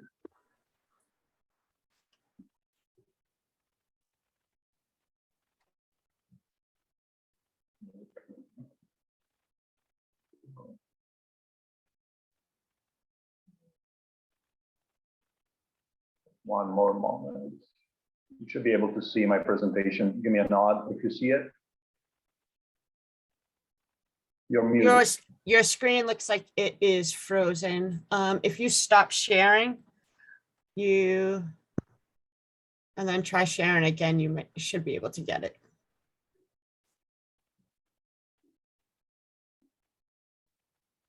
There you go. Perfect. Right. So do you see the screen, the big one or the small one with the notes?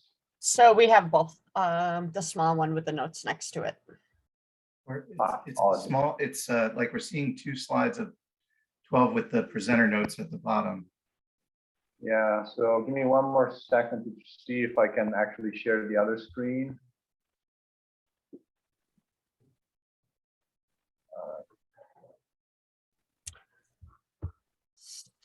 Would somebody be able to comment on what is the law in Rhode Island for the driver's license while I'd be Dr. happy.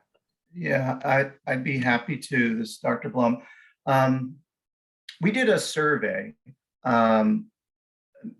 approximately 10 years ago to survey all the Rhode Island neurologists to develop an understanding of the community standard that has been in use.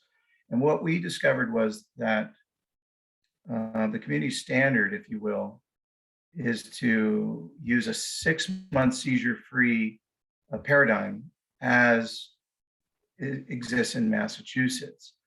So that's what I tell patients, but that is a lot more to be said about that. I don't want to take away time from Dr. Bartolini, but that's the short answer. So Dr. Bartolini, we did see your full presentation, and then when you clicked on it afterwards to move the slides, it went back to the double slide. Right now I can see the.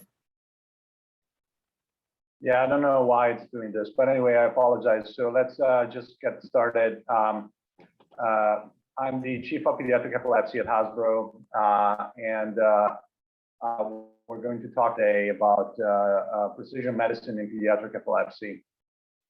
So I apologize if you can see the everything and not the presentation mode. I don't know what's going on. It looks good. It looks good now. Yeah.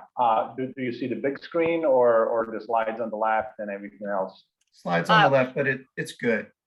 Okay, better like this. So these are my disclosures. And the objectives are to discuss the growing field of precision medicine in pediatric epilepsy and briefly present novel areas of research for the treatment of pediatric epilepsy. So what is precision medicine? Many of you may have heard this term, and it's actually a very exciting field, a growing field in neurology in general, and epilepsy is one of the most exciting areas where we have been applying precision medicine over the past 5-10 years. So it's a personalization of treatments that ideally should target the precise molecular cause of disease, so the mechanisms of disease. And if precision medicine is applied correctly, it should allow to identify which treatment and prevention strategy should work in a specific group of people. So this is precisely the opposite of a one-size-fits-all approach. For example, what most anti-seizure medications currently do, where there's no real specific target, but they are meant to work for a broad population of individuals with epilepsy. So it is a growing field, like I said, and applications in day-to-day healthcare are still limited. So don't expect that tomorrow we'll be able to use precision medicine in all epilepsy cases. It's definitely an exciting landscape at the horizon. And I think that in the next 5-10 years, we'll see leaps forward in this sense, and it will be very exciting to be part of the epilepsy community. And so why epilepsy? Well, as you can imagine, there is a very large number of genes that are involved in brain development and function. And so, like I said, and neurology in general is one of the most exciting areas for precision medicine, and epilepsy specifically is also a very exciting area where we'll see a lot of changes in the next few years. So what is the role of genetic testing? We said that precision medicine targets mechanisms and genetic mechanisms specifically. So genetic testing would be the way to diagnose a person with a specific alteration in the mechanisms underlying a gene, for example. And so what type of genetic testing do we have, and why do we do this? Beginning in 2017, the International League Against Epilepsy reclassified seizures and epilepsies and stressed the importance of genetic causes for epilepsy. So this was clearly recognized before 2017, but it was formalized in the new classification that came out in that year. So this was a paradigm shift in many senses, and especially for pediatric epilepsy. Also because genetic testing became readily available in the United States, of course, but in many countries internationally as well. So several studies have investigated the utility of genetic testing, and there are published novel research, but also review studies that overall show a influence or a cause in epilepsy syndromes. Up to 70% of cases can be influenced genetically. And genetic epilepsy syndrome are specific types of epilepsy. So this does not apply to all epilepsies, but even epilepsies that have not been diagnosed as syndromes can still have a significant genetic influence. There have been more than 20 genes that have been linked to disease management strategies. So that's the practical implication that we all want to look at, right? Because if from a patient and caregiver perspective, we all want to know what is going on in terms of not just mechanisms of disease, but also the practical implications. How can we treat the disease better once we identify the mechanism? And in fact, like I said, I'll show you a table later of several genes underlying epilepsy syndromes, particularly in children, where treatment strategies do change based on that specific mutation that you identify. And diagnosis is key. And that's especially true. So that's true in all forms of epilepsy.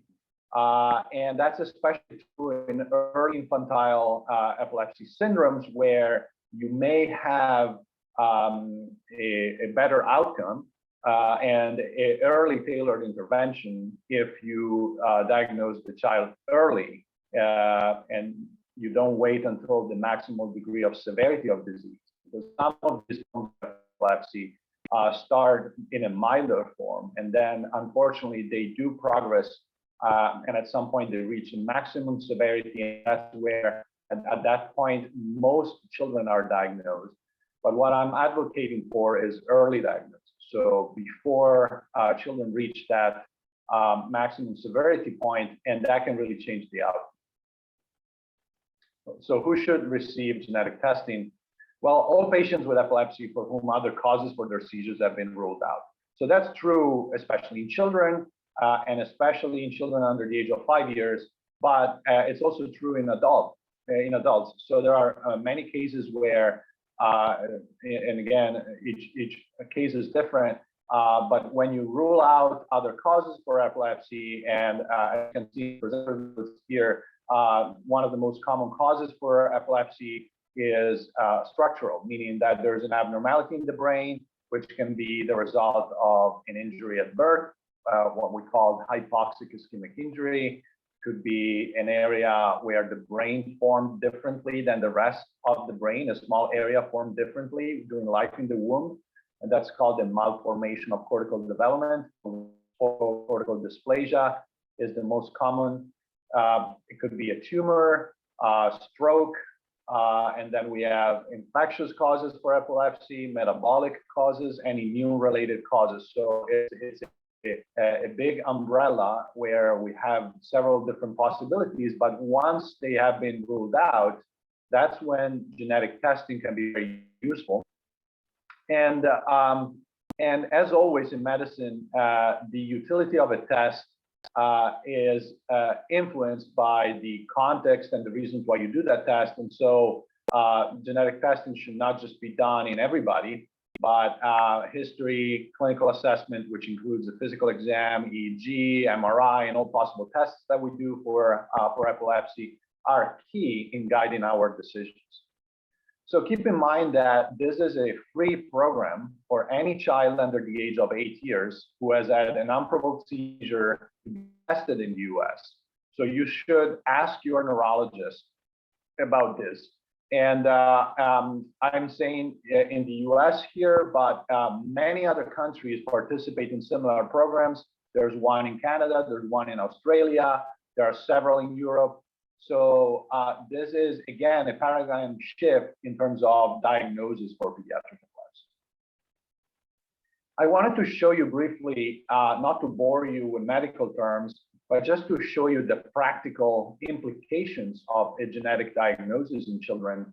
So these are several genes that have been associated with specific epilepsy syndromes many of which are severe forms of epilepsy with onset in the neonatal period or early infancy. And most of them are associated with an alteration in a protein function. So as you know, genes in our body basically participate in the making of proteins. And when the gene doesn't work well, most of the times that protein is defective. And so we don't have enough protein, or the protein that we make is not working well. And the result is that can potentially be a target for a medication that doesn't act broadly as most anti-seizure medications, but rather targets a specific mechanism. And so that's, for example, in pyridoxine-dependent epilepsy, where you really need to give pyridoxine to the child to treat his epilepsy. Otherwise, seizures will continue, no matter how many anti-seizure medications you use. And there are many such examples. I will focus on this presentation for the sake of time and just to keep it simple on one form of epilepsy, which is called Dravet syndrome, where there's an identified mutation in this gene, SCN1A, which controls voltage-gated sodium channel subunits. And so as you can imagine, when we utilize medications to treat seizures, many of which target precisely the sodium channels, we want to avoid these medications to avoid worsening seizures in these children. So there's a practical implication to avoid these specific medications in this syndrome. What I do expect in the next 5-10 years is that we will broaden the scope of genetic testing to involve more common forms of epilepsy, and we'll understand the mechanisms underlying these forms of epilepsy better. Now, whether this can lead to gene therapy or other forms of targeted treatment, still to be determined, but there's exciting research going on, not just in very rare forms of pediatric epilepsy. So I want to talk briefly about Dravet syndrome, again, as an example of how a pediatric epilepsy condition can drive research and can drive clinical care that may change the landscape of gene therapy and more novel treatments for epilepsy in general. So Dravet syndrome has 3 stages. One is the seizure onset. So these are children that usually develop normally until disease onset at age 4 to 8 months. And in most cases, the first seizure is status epilepticus, which means a very long seizure, often associated with fever. At the beginning, MRI is typically normal, and EEG can also be normal at the beginning. So you have a normally developing child who has a long seizure, and that's not too uncommon, right? So this is the stage where a high degree of suspicion is warranted, because you really can make a difference if you diagnose this child early with genetic testing. Again, free in this age group. And then there's a worsening phase between the age of 1 and 5 years. So you have a period of time where, you can make an early diagnosis, and then finally, when the baby becomes a toddler, they unfortunately start having multiple and frequent seizures, including myoclonic, atypical absence, and focal seizures. Many of you may have heard these terms, but that basically means a bad form of seizures, a bad form of epilepsy. And EEG at this stage often becomes abnormal. Then, usually in early school years, before the age of 10 years, seizure-free intervals increase, which means that the epilepsy becomes less severe and seizures become shorter in duration. Unfortunately, that's when you start seeing severe cognitive, motor, and language impairment. And so early intervention in this specific syndrome is key to help these children maximize their potential. And like I said, up to 85% of these children have a new mutation in this gene, which encodes part of a voltage-gated sodium channel. Like I said, there is a treatment implication, but not only avoidance, there's also exciting areas of actual treatment for Dravet syndrome, which I want to briefly discuss so that you can understand how precision medicine can change the landscape in pediatric epilepsy. So many pharma companies have been very excited about research in Dravet, and that's again because A, you know the molecular mechanism, B, it's a small cohort of patients where you can design a clinical study, whereas research for novel medications in epilepsy is very complex, and we don't have the time to talk about that. But that's where pharma company usually wants to put the money.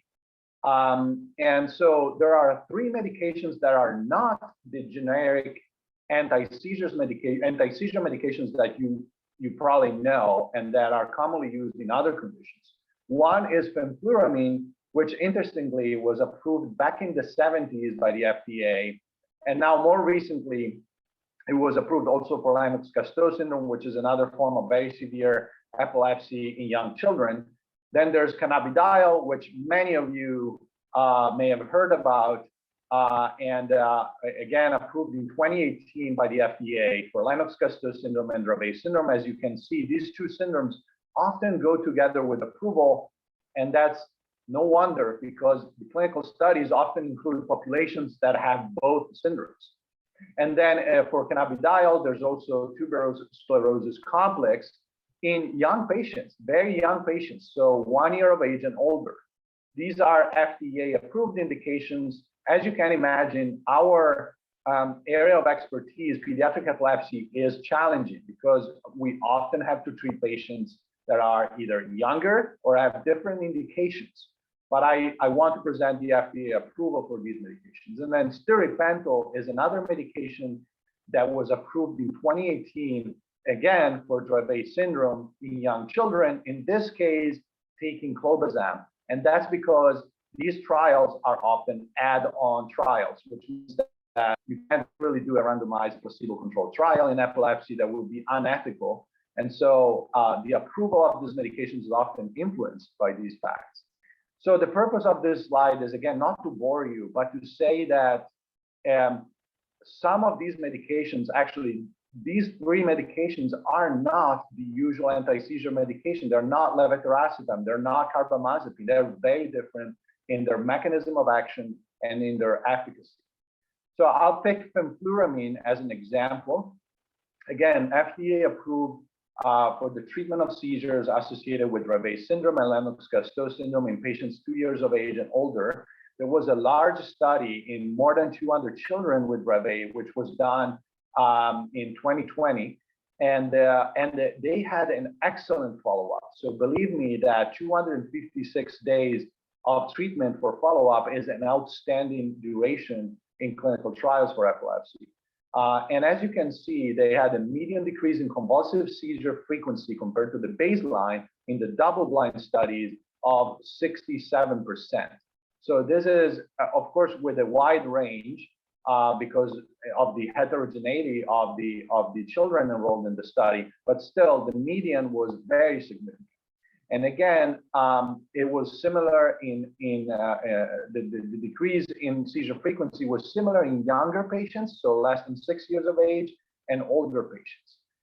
So this is a medication that is not perfect, of course. Like all medications, you can have a black box warning, which in this case is valvular heart disease and pulmonary arterial hypertension. That's why these children need to be enrolled in the REMS program, which means monitoring program. But so in this trial, of 232 children, 0 had any of what was reported in the black box. So very rare. And most commonly, these children can have drug-induced fever. They can have decreased appetite, sedation, diarrhea, balance problems, and drooling. So it's not a perfect medication, but if your child has Dravet syndrome, you should discuss with your neurologist about potential medications that are not the commonly prescribed medications. That's the bottom line of this slide. Now, briefly, in a couple of minutes before I open for discussion, I would like to introduce novel areas of research. And this is very exciting. Again, gene therapy. This was considered science fiction until recently. And now we are seeing a very advanced technique, for example, in the Monarch trial, where they use an antisense oligonucleotide for Dravet syndrome. So they basically target mRNA, and they try to prevent degradation of that protein that is not working. Like I said, when you have a mutation in the gene, sometimes that codes for the wrong protein or a protein that doesn't work well. and it's rapidly degraded by our body. And this gene therapy is very exciting because it prevents degradation of that protein, which has immense implications, not just a decrease in seizure frequency, but potentially altering the disease as a whole. So decreasing the amount of developmental delay and potentially influencing the motor and cognitive outcome of these children. So this is incredibly exciting. We'll see more of gene therapies in the future. Identification of biomarkers and role of the inflammation in epilepsy as a potential target for treatment. That's my area of research. So we have more than 30 medications on the market. None of these medications target mechanisms other than the special medications that are partly included in my slide. So these are medications that try the one-size-fits-all solution to epilepsy. And instead, there's a lot of interest in identifying mechanisms and target these mechanisms more elegantly with medications. Inflammation is one of the factors that has been shown over the past 10, 15 years to influence seizure onset and seizure propagation. So I'm putting a lot of effort from my part to try and identify biomarkers that could be potentially targeted with novel treatment mechanisms. And then finally, I just wanted to make you aware of novel surgical treatments for epilepsy. Again, this is all quote research. For example, MRI-guided stereotactic laser ablation, which is a minimally invasive technique to perform surgery in children. Responsive neurostimulation, which was recently approved for adults. And there's a lot of excitement in the pediatric epilepsy community about its use in children. And then finally, MRI-guided focused ultrasound, another minimally invasive technique that has been studied in children for tumors that or lesions that may be deep inside the brain and difficult to access from a surgical perspective. So there's a lot of interesting stuff going on in the landscape of pediatric epilepsy. And again, you will see more in the next 5-10 years. Happy to take questions now.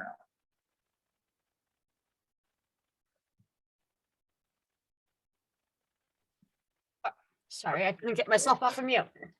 So thank you, Dr. Bartolini, for your time and for delivering this information. Are genetic tests and biomarkers still essential in the workup for the diagnosis in late onset or adult onset epilepsy? Or instead, are they better reserved for diagnosing epilepsy in younger patients? They have a place in both. So like I said, the diagnostic utility has always been to be framed in the context of the specific patient. So there are instances where we have made genetic diagnoses in adults.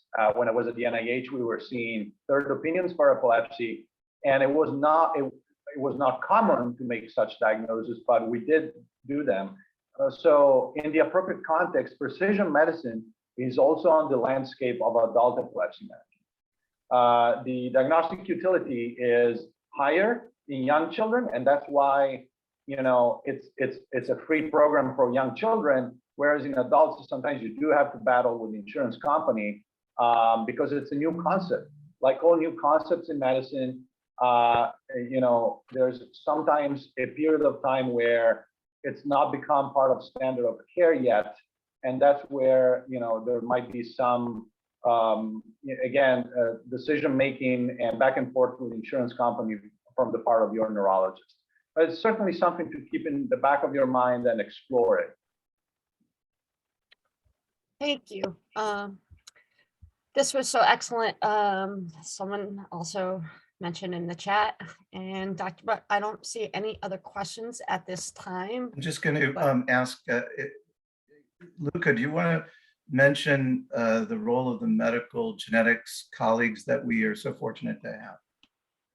Yeah, so the approach when as you can imagine, when you have a comprehensive epilepsy program is always to foster collaborative medicine. And as Dr. Blum is pointing out, we are very fortunate to work very closely with genetics. And that's not common in smaller centers. And even in bigger centers, sometimes people work in silos and it's hard to communicate. Here, it's the opposite.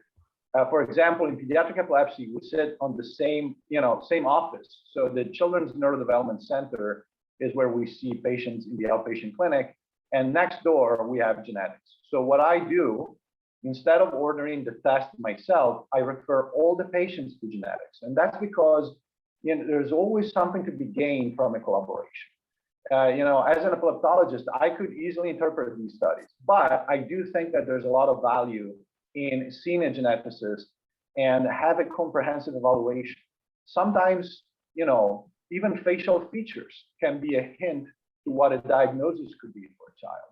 And sometimes, even if the first step in the genetic testing is normal, you can always escalate to more complex and advanced testing. And that's where the specialist can help, the epileptologist find the right test and potentially find the diagnosis for the family, which, like I said earlier, may have prognostic and treatment implications. Thank you, Dr. Bartolini. That was very informative. My son also has LGS, so it was great to hear what you said. Great. Thank you. And I believe we're going to turn this over to Dr. Ayub and Dr. Blum now. Wonderful, thank you. Just give me a moment to share my screen.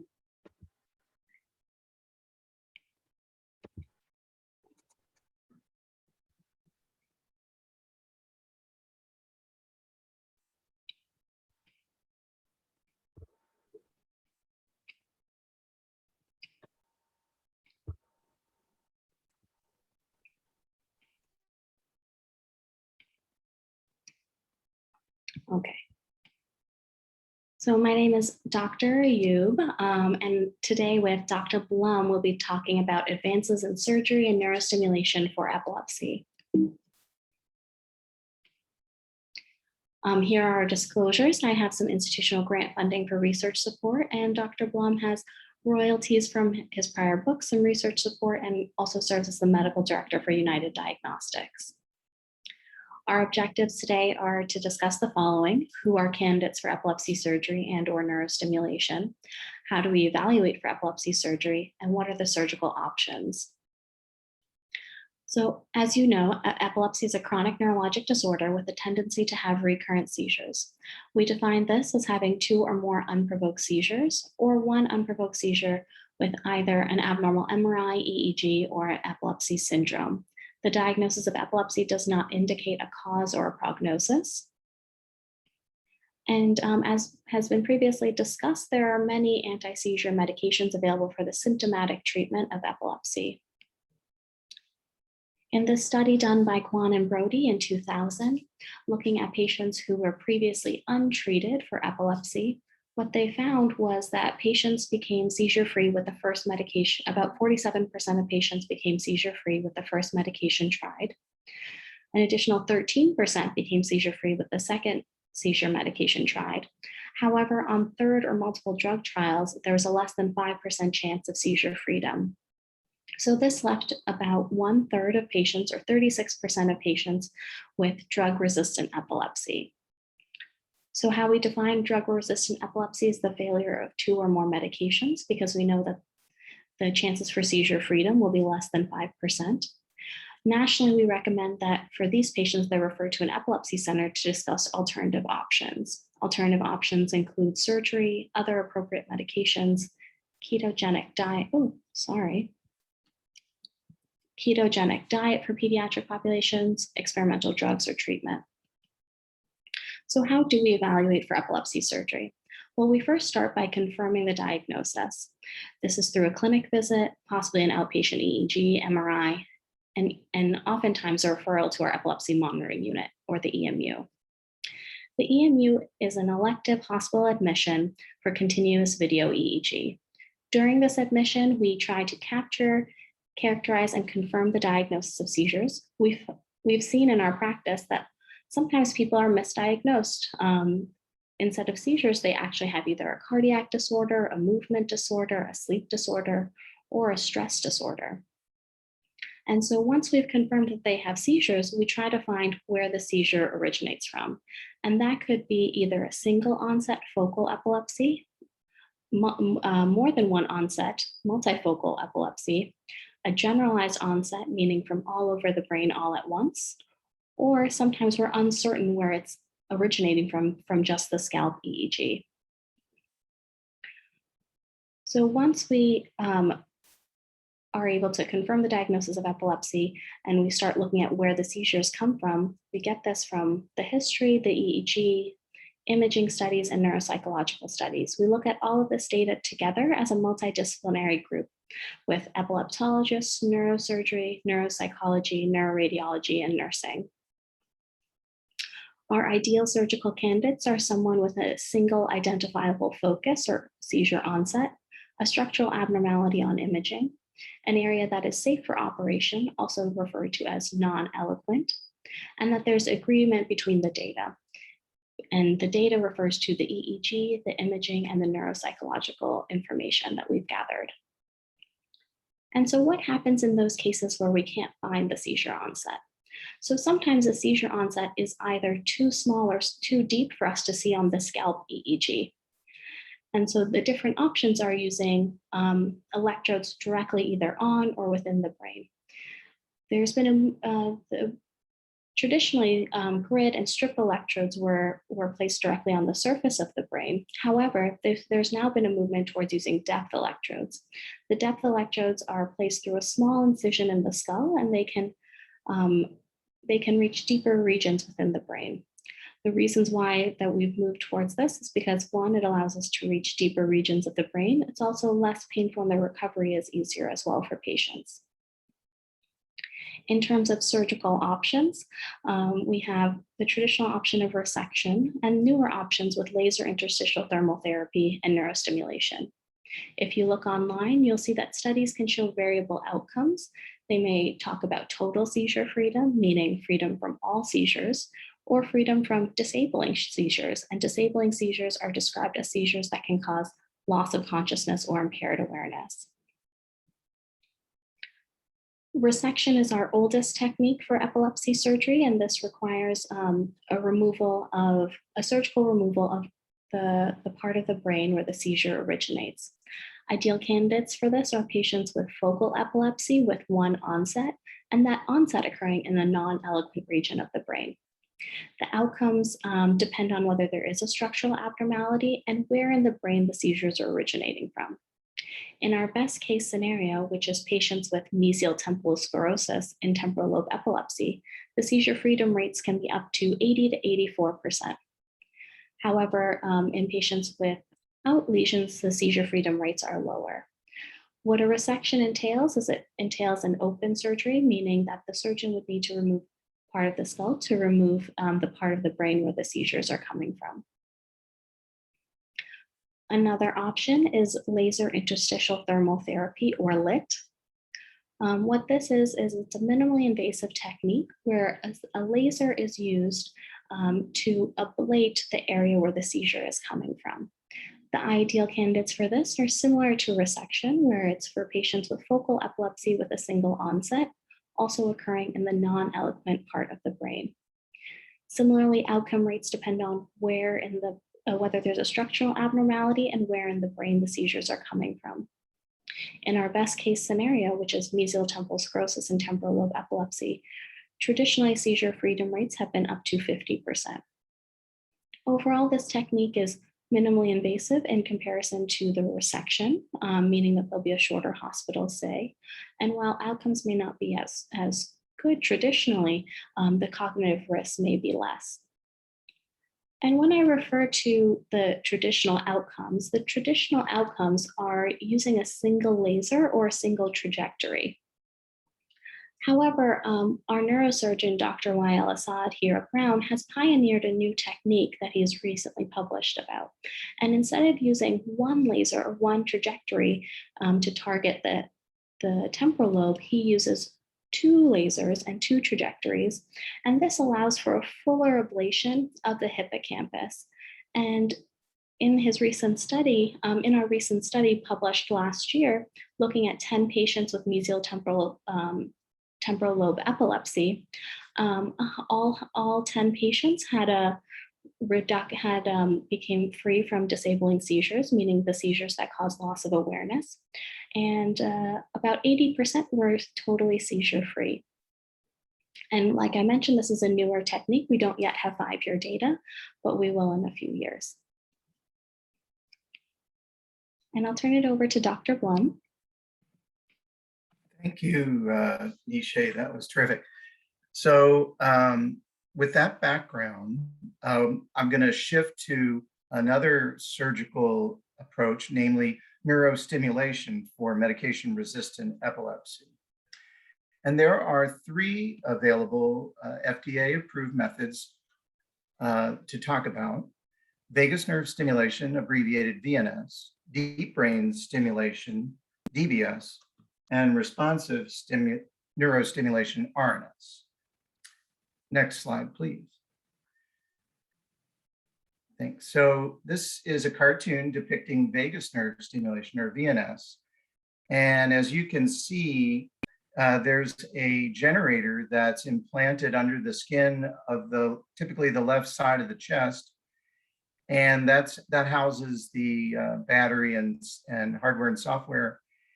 And there's a cable that's connected to that generator, which is then under the skin, under the collarbone, then surgically attached and looped around the left vagal nerve, which travels along the course of the neck. And so that's the layout of this device. Next slide, please. This treatment strategy was approved by the FDA in the United States in 1997, and it's been used worldwide by more than 125,000 people. So we have a lot of experience with it.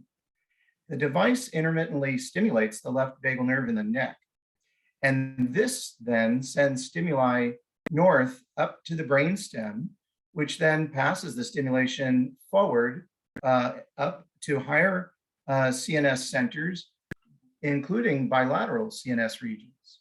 And this improves seizures in many ways.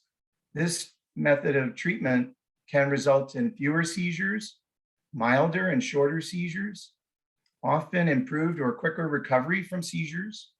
And nicely, it works automatically with around-the-clock intermittent stimulation. In addition, the patients are provided, and their families, a magnet, and that allows the patient or family to trigger stimulation on demand, so to speak, at the early signs of seizure to try to terminate the seizure. And a newer version of this device now triggers automatically in response to a detected marked increase in the pulse, because we've learned that many seizures are accompanied by a rapid acceleration in the heart rate. So this device leverages that aspect of seizures and can automatically trigger in response to such. Next slide, please. So who is a candidate for vagal nerve stimulation? Well, it has very wide application. Its indication is for adjunctive therapy in patients 4 years of age or older with drug-resistant epilepsy and focal onset seizures. So you need to have treatment-resistant epilepsy. And typically, patients that receive this are felt to be not an ideal epilepsy surgical candidate, or they may have declined epilepsy surgery, as was earlier described by Dr. Ayub. Now, patients with drop attack seizures may benefit more from this treatment modality. And the use of the vagal nerve stimulator may often help reduce the burden of anti-seizure medications to some degree. And no particular form of focal epilepsy is excluded. You don't need to have auras to be a candidate. This is a common misconception. You don't need to have auras to benefit. And you don't need to know where the seizure focus or foci reside, which is helpful. Next slide, please. So how well does this device work? So the common metric that you'll see in the literature is this quote of the responder rate, which refers to the percentage of patients that experienced a 50% or greater reduction in their seizures compared to the baseline period before the trial of the device. Okay. And in the original studies that led to the approval of the vagal nerve stimulator, approximately 44% of them experienced a greater than 50% seizure reduction after 2 to 3 years of the traditional VNS use. What I mean by traditional is that predated the automatic triggering by the heart rate acceleration. Okay. And then a retrospective review showed with a lot of patients, over 2,800 patients from 78 studies and 5,500 patients from the VNS registry. They looked back at their experience with the device, and they found that 60% of the patients experienced a greater than 50% or better reduction after 2 to 4 years of use.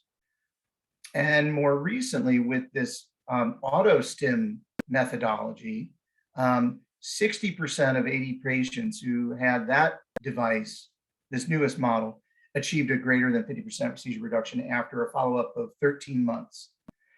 So in the modern use of this, I think it's fair to say that over time, patients can experience up to 60%, up to 60% of the patients can get a significant response to this treatment. And one of the nice things about neurostimulation, and it's true for vagal nerve stimulation as well, is it seems to retain or even improve its efficacy over time. Next slide, please. Now, it does have some side effects to be aware of. There's surgical side effects, and then there's the side effects associated with its routine use. So the surgical side effects include the risk of infection, which is around 3%, postoperative hoarseness, which is usually transient, which is less than 1%, decreased sensation over the left lower face in 0.7%, and a phenomena of transient asystole, meaning the heart rate stops for a bit when they turn it on to test it after it's implanted in the operating room. This is very uncommon. In routine use, we see hoarseness, occasionally reported, cough, paresthesias, meaning tingling sensation, and shortness of breath. But these side effects correlate with how strongly the device is set. And these tend to lessen with time. And so most patients tolerate this type of therapy quite well. Next slide. So what are reasonable expectations for the VNS? You can reasonably expect that you have a good shot at improving seizure frequency and intensity. And it may permit decreasing the seizure medication to some degree. And you might benefit from the on-demand seizure control, which is great, if true. And it works automatically. You don't have to remember to take it. And it has a very mild side effect profile. And it's non-sedating. And it causes no drug interactions or interactions with other medication, what have you. But what can you not expect from it? You should not expect complete seizure freedom. A low percentage of patients have experienced cessation of seizures with this device, but it's not a high enough percent that we would ever promise that or in any way. And you shouldn't therefore expect the ability to drive, because to drive you need to be really free of seizures that compromise awareness or bodily control. And it won't lead to replacing all of your seizure medication. Next slide, please. Next, I'm going to speak more briefly about deep brain stimulation, or DBS. As you can see, there is a generator that's placed underneath the skin of the left anterior chest and is connected by a cable, but in this case, it's not connected to a nerve that's coursing in the neck, but rather it's connected to leads that are surgically implanted into the very center of the brain, into a structure called the thalamus, and it's implanted into bilateral anterior nuclei of the thalamus. Next slide. This treatment was approved by the FDA in 2018. As I said, the leads are surgically implanted in bilateral anterior nuclei of the thalamus. This is a structure that is highly connected to the temporal lobes, especially the hippocampal and amygdala circuitry that resides in the temporal lobes. So it chronically and automatically stimulates specific CNS circuits with modifiable parameters. And I failed to mention that with the vagal nerve stimulator, as with the deep brain stimulator and the responsive nerve stimulator to follow, we can adjust the stimulation settings of these various methods to try to optimize the treatment effectiveness and tolerability. Now, going back to the DBS, it's most appropriate for patients with bilateral mesial temporal epileptic foci. And its indication is as an adjunctive therapy for individuals with epilepsy at 18 or older with focal onset seizures with or without secondary generalization, refractory to greater than 3 or more anti-epileptic medications. The DBS treatment is ongoing and is not triggered by detected seizure activity. Next slide. It has risks, and we can speak about it.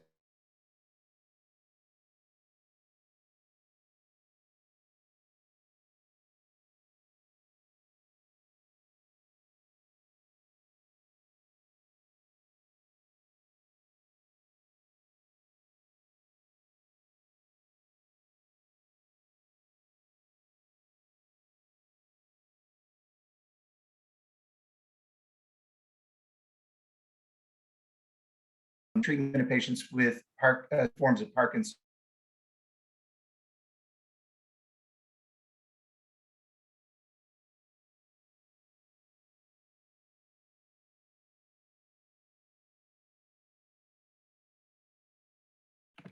What are the outcomes for this form of therapy? So in the Sante study, there were 110 patients that received the deep brain stimulator, and they reported in their study a 5-year follow-up result of 68% of the recipients getting a 50% or greater seizure reduction and a median seizure reduction of 69%. So it's good. A retrospective study in a small cohort reported a median seizure reduction of 70% over 11 years of use. Next slide. Okay, shifting gears, we're going to talk about lastly, the responsive nerve stimulation device, RNS. And this is a little different. In this case, we have a generator that's placed actually in the plane of the skull by the surgeon. And then it's connected to leads that are placed either on the area that's causing seizures, which is this little strip on the right side of the diagram, or connected to a depth electrode targeting a deep structure in the brain. Next slide. So this RNS, responsive nerve stimulation, was approved by the FDA in 2013. And its indication is for adjunctive therapy in patients 18 or older with focal onset treatment-resistant epilepsy with no more than 2 epileptic foci. As was said earlier by Dr. Ayub, traditional surgical resection is the customary option when there's a single focus, unless it's in an area that's frankly unsafe for surgery. RNS is a more complicated form of treatment with a more tailored methodology. The leads are surgically implanted directly in or on the seizure foci. It's what we call a closed loop system. It stimulates principally when it detects the earliest brain signals of a building seizure. And its individually tailored software detects these early changes, and then it triggers the device to stimulate the seizure circuit using those same leads, and that discourages the seizure from progressing. Over time with this method, the epileptic circuit becomes down modulated to become less active. Next slide. RNS requires detailed knowledge of the patient's epilepsy. The foci need to be precisely mapped out to optimize treatment. This may require more testing, sometimes the invasive or phase 2 monitoring, which Dr. Ayub described. The device stores EEG data from the brain, and the patient or family need to upload the data periodically to a cloud-based server.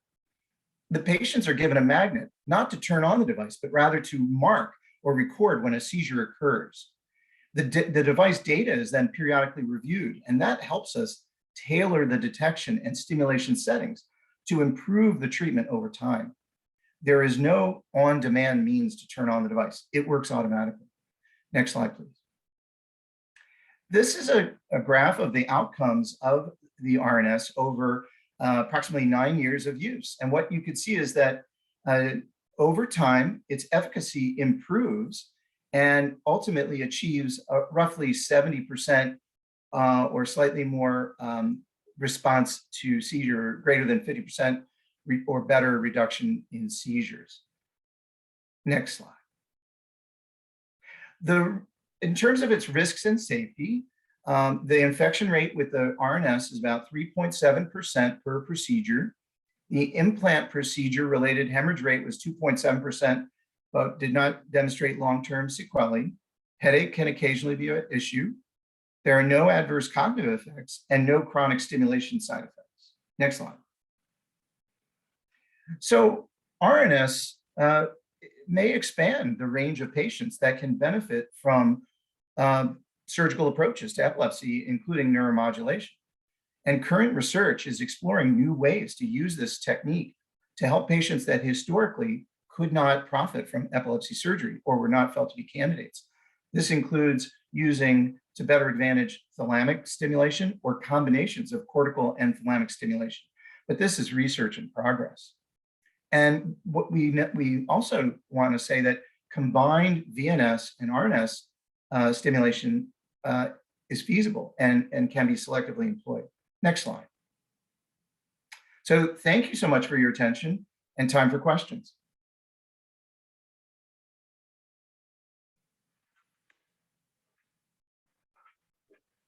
Dr. Blum, I have in the Q&A says, thank you so much, Dr. Ayub and Dr. Blum, for your time and for your presentation. What are the diagnostic criteria for DRE? Go ahead and answer that. I'll ask you the next part afterwards. Sure. So for the diagnostic criteria for drug-resistant epilepsy, it's the failure of 2 anti-seizure drugs that have been appropriately tried. As it seems that this is an essential component for the candidacy for VNS, how many medications, combinations of medications must a patient try and fail until they can proceed with the VNS as an adjunctive therapy to help improve seizure control and or ameliorate the side effects of the medications? Excellent question. I think it's pretty much what Dr. Ayub just said. Basically, we want to see that patients have failed adequate trials of 2 or more medications individually, or at least one good combination of such. And then, you know, the table's open for discussion in terms of other medications or surgical approaches. Thank you, Dr. Blum. I do not see any other, I'm sorry, another one came in. Within what time frame must these trials occur?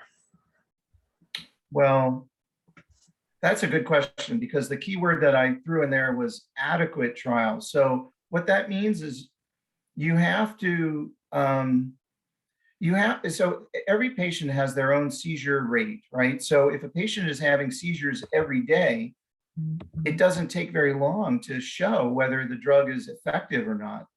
And you can, you know, kind of move the dose along until it either works or it causes unacceptable side effects. But if the patient has seizures much less frequently, let's say every 6 months or every year, then you don't know if you've made headway until you wait 2 or 3 times that length of time. So the length of time is sort of dictated when you talk about efficacy by the baseline burden rate of the seizure frequency rate. And that varies from patient to patient. In terms of tolerability issues, those show up generally sooner. And so if you decide that the drug is just not being tolerated, at a certain point, you just move on to another drug. But as was pointed out by Dr. Dhakar and Dr. Bartolini, we have a lot of medications available with different mechanisms of action. So your neurologist and your epileptologist might say, wow, you haven't tried this particular one which is so different from the ones that you've tried before. It'd probably be good to give this one a try. And so you might, I think this is individually tailored, is the bottom line. Yeah, and I completely agree. And just to add on for that as well, we always start patients on the lowest possible dose and then go up as needed. So it's possible that you may need a moderate or a higher dose than where we start you at, but you may still only need one medication to be controlled. And I have a few more questions that are coming in. What would the best treatment for generalized seizures, drug-resistant epilepsy be? Do you want to do that, Neishay, or do you want me to go? Oh, sure. So in that case, it would not be either the resection or the laser that I talked about, because those are for patients with focal epilepsy. So the options would be the ones that Andy discussed, which would be the VNS or DBS or RNS. That's right. And that would be off-label essentially, but they're off-label from indication, but there is growing experience for these treatment modalities in those with refractory generalized epilepsy. So there is evidence base, and the evidence is growing. And right now there are trials looking at this with the RNS device, specifically in patients with refractory generalized epilepsy. There's already been data that shows it can help those, that the VNS can help some of those patients. So the next question is, typically how many seizures must they have for the med treatment to be considered inefficient to move on to another medication? Why don't you try to? Yeah, great question. And so, similar to what we mentioned before, it really it's very individual, and it depends on patients. So if your seizures are every day, we'll know very quickly what's an effective dose and an effective medication for you. If your seizures happen once a year, once every 2 years, it's going to take us longer time. How we traditionally define drug-resistant epilepsy is the failure of 2 or more appropriately chosen, appropriately dosed medications to achieve a seizure freedom of at least 1 year or 3 times your longest seizure free interval. So if your longest seizure free interval is 2 years, you may need to wait 6 years to see if that drug is appropriate, is efficient for you. Thank you. So I believe next we were going to have Norma Hardy introduce herself again. Oh, I'm sorry, another question did come in. If a person is controlled on a particular drug for a long period of time, how common is there a need to up the dose or change the medications to achieve control? Can a patient become uncontrollable? Great question. So if their seizures are controlled on a certain dose, then we'll keep patients on that dose. Thank you. Thanks. You don't. So just to follow that up, I think Neishay is correct very much that if things are working, if it ain't broke, we don't fix it. But sometimes seizures can worsen for the various reasons. Sometimes we understand that, sometimes we don't. And that may prompt a change in response to that worsening. But I would say that for the majority of patients with epilepsy, their seizure pattern usually stays true over time. There are many exceptions to that statement. And what we saw before in the studies that have been done is about 2/3 of patients will be controlled on the first or second seizure medication that they've tried.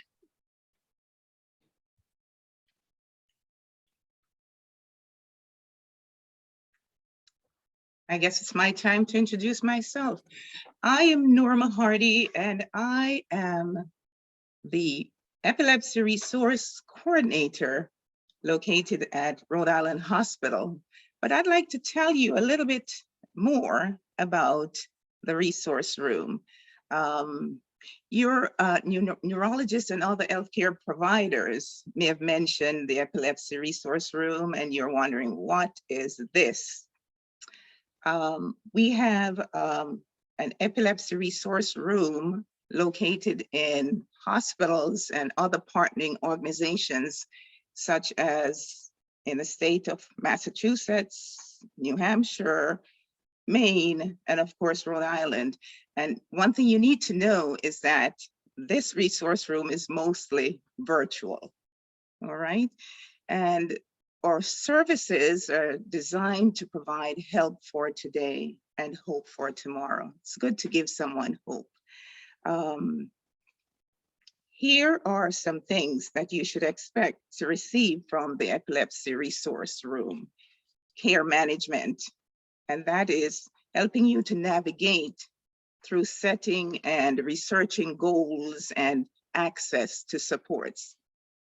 Help desk, that is finding answers to your important questions. Groups, and I usually say groups are big. We have a group for just about every need. So these groups are providing resources to access social and recreational groups for all ages and ability. For example, you have men's group, group for children, parents group, adult groups, bereavement group, and so on.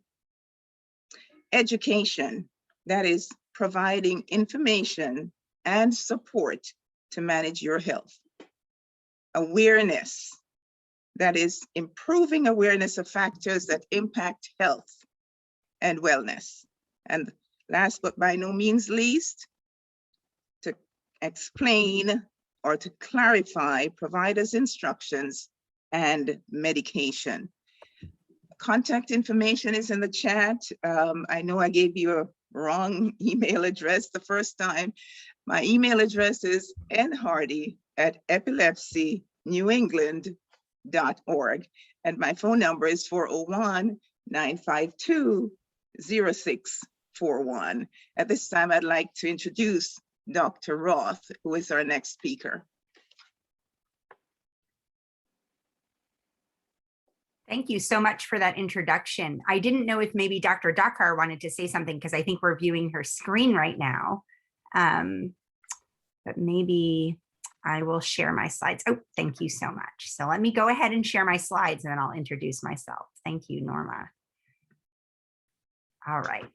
So as Norma mentioned, so I also work in the comprehensive epilepsy program at Rhode Island Hospital, and my specialty is women's neurology. I'm the director of women's neurology at Rhode Island Hospital and the director of women's health in epilepsy.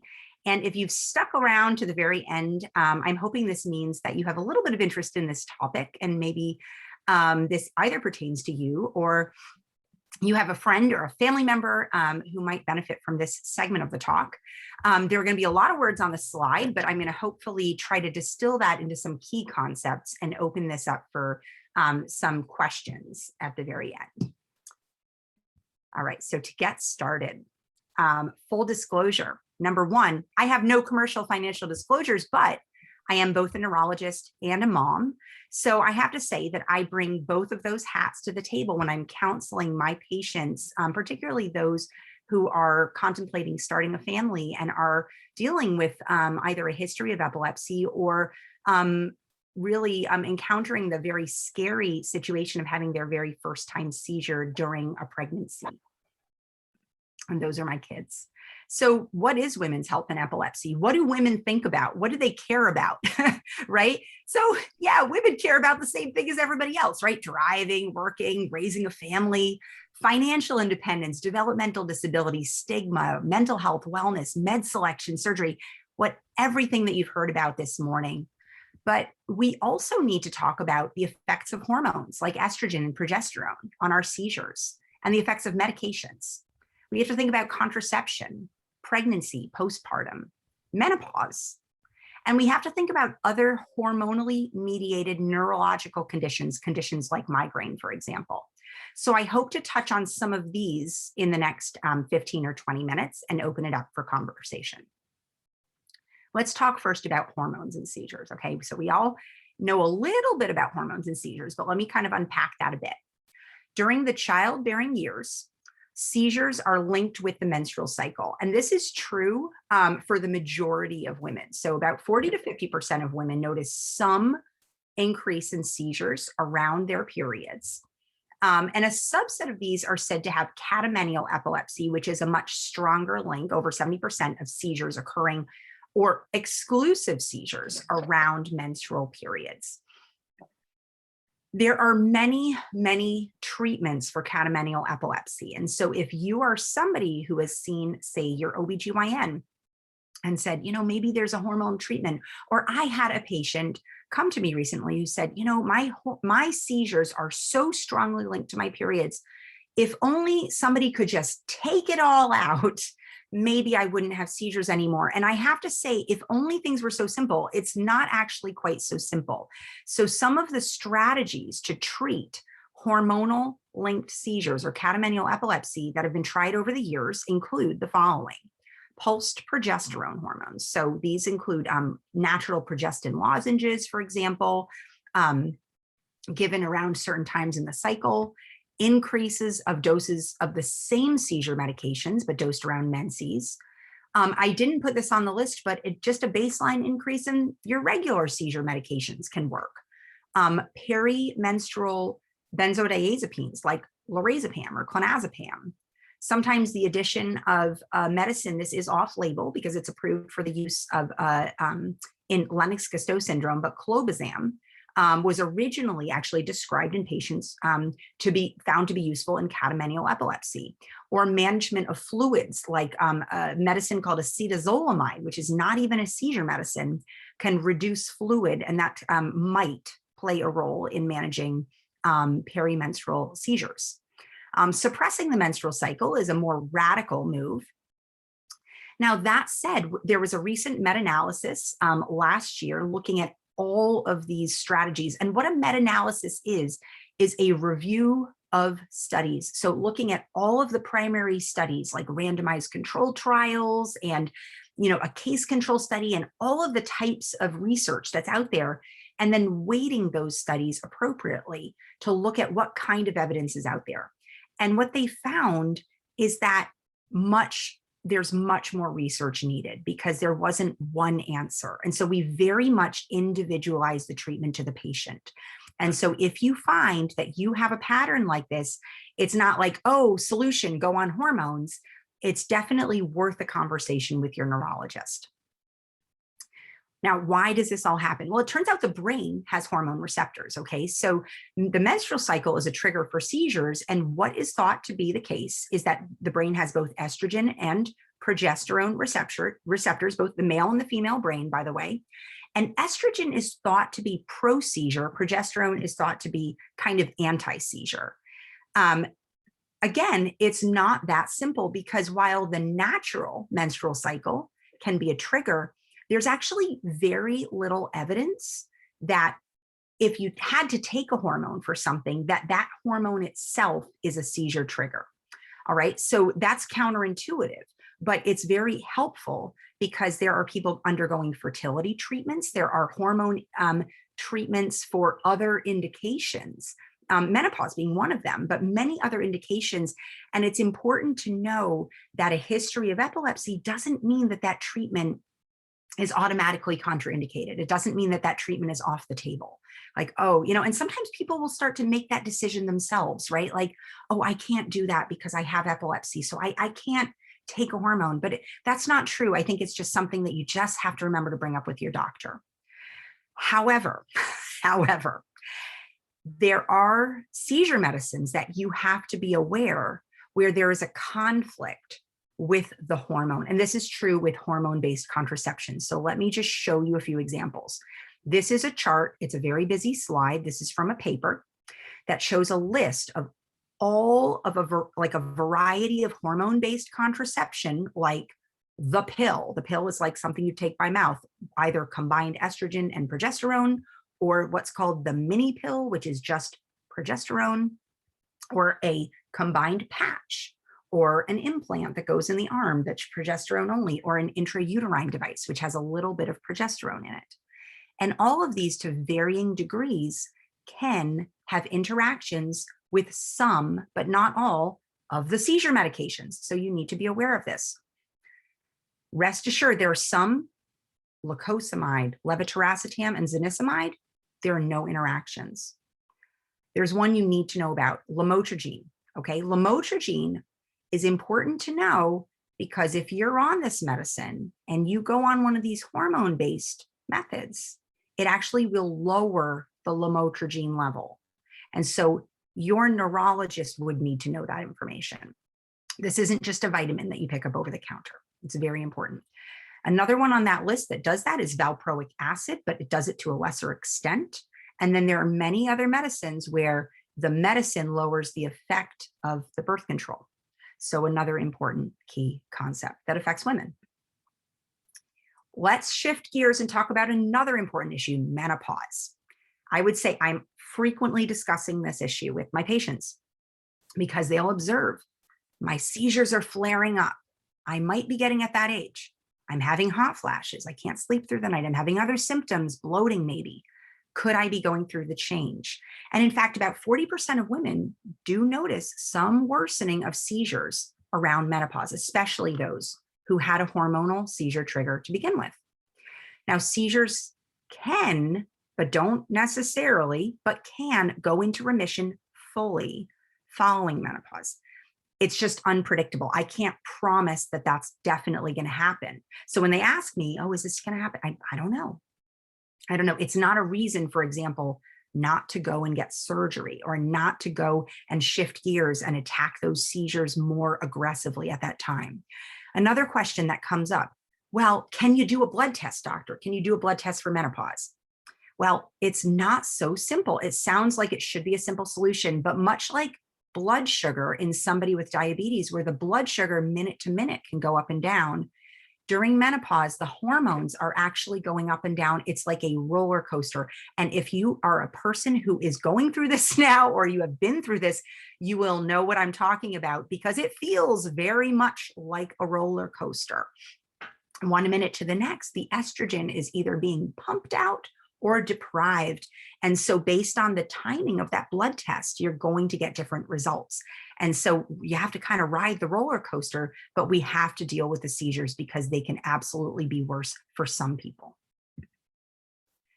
I'm now going to shift gears. This is like a rapid, rapid fire through some of the hormone related issues. And let's talk about pregnancy.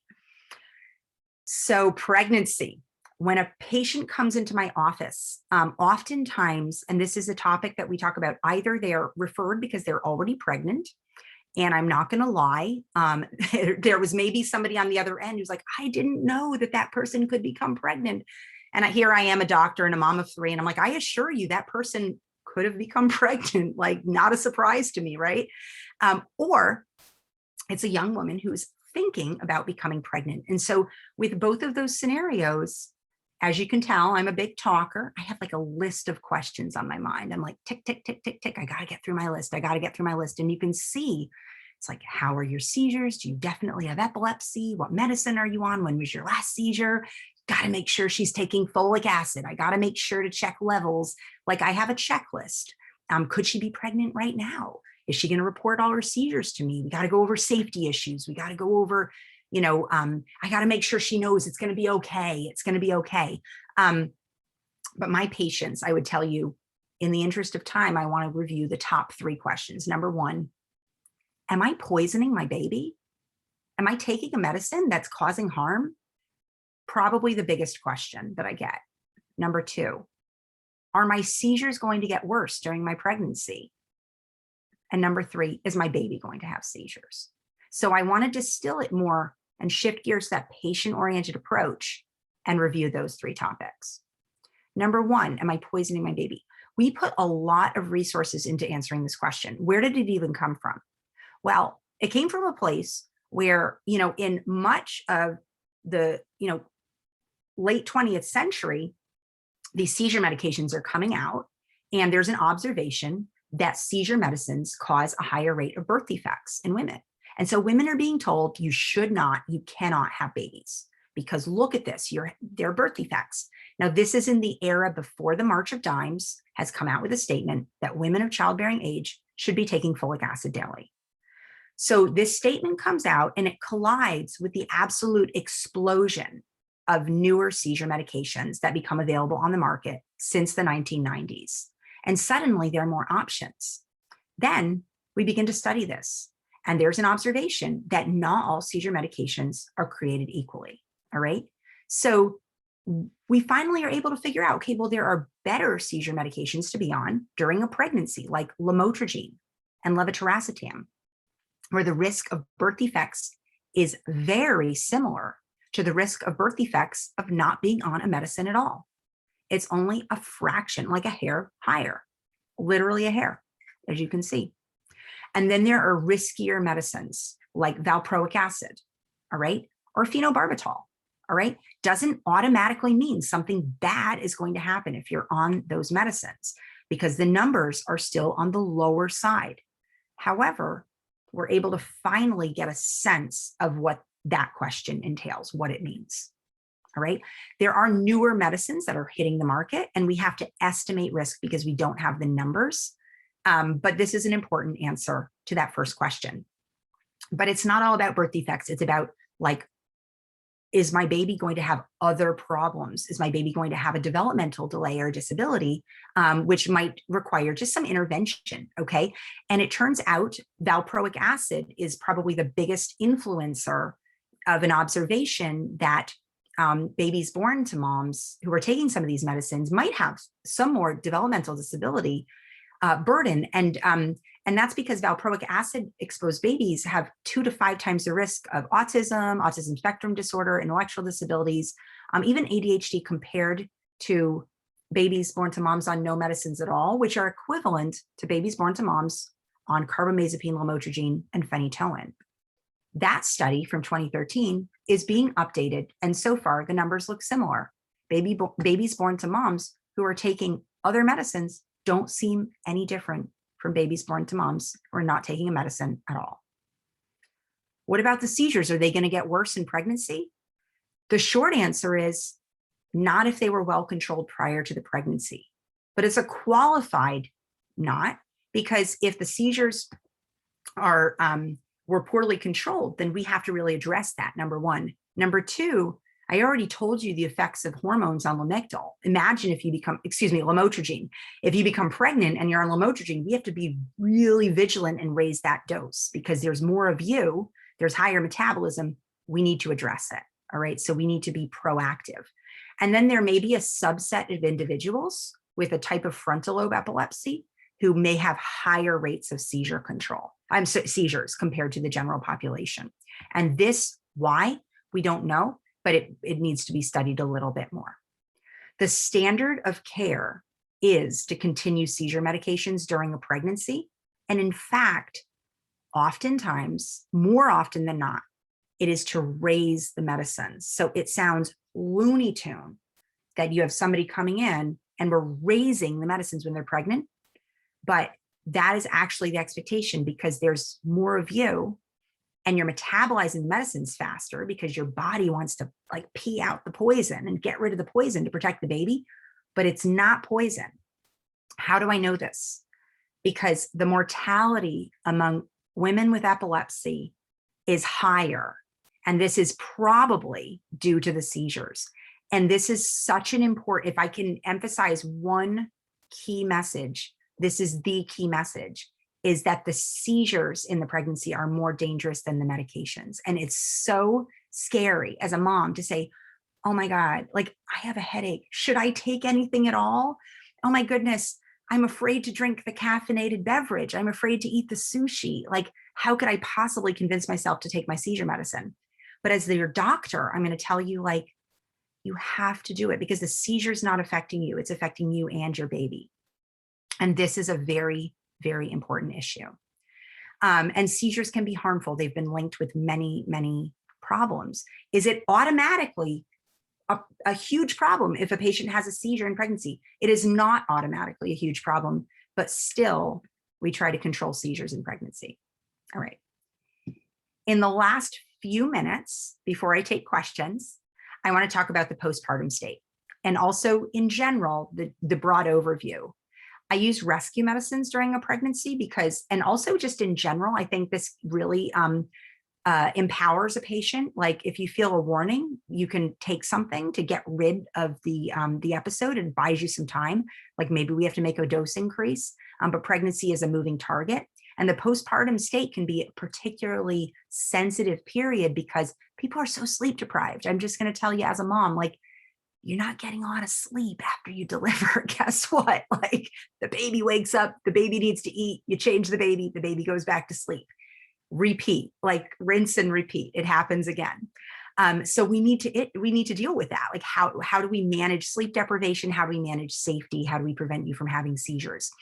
We talk about safety issues, no baths when you're home alone, when you're, with you or the baby. You have to be careful about heights, very tangible recommendations. Like get a stroller, the wheel has to lock.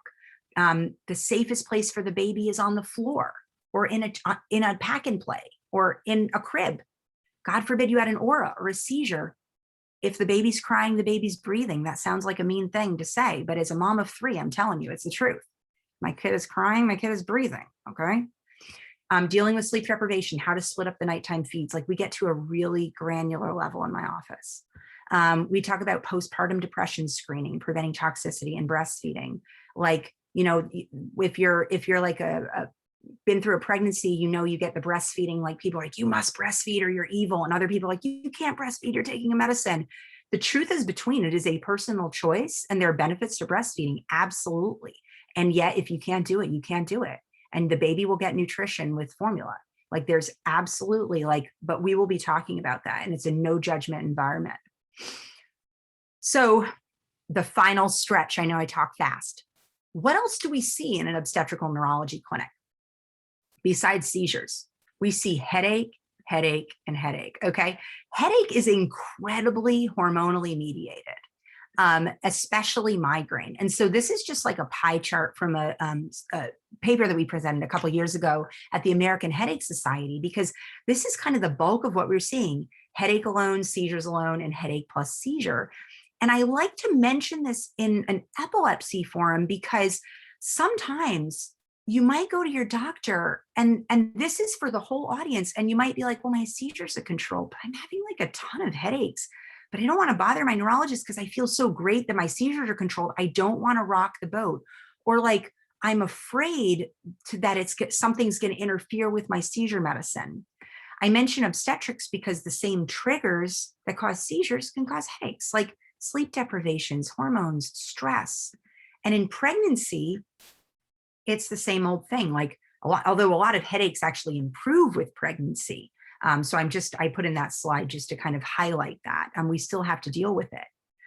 But what you should know is that there are like a gazillion treatments for headache out there. It's not like it was 10 years ago where we'd be like, oh, here's some Topamax or topiramate. And you're like, oh, I can't take that. I took that for my seizures and I hated it. And they're like, too bad, it's the only option. Or you're like, oh, I'm already on it for my seizures, but I still have headaches. And they're like, it should help your headaches. Like, no, there's a ton of stuff out there, okay? And it doesn't all just cause seizures as a side effect. So there have been all these new medicines like the G-Pants, okay? Have you ever heard of these drugs? I hadn't. They came out in 2018 or 2019.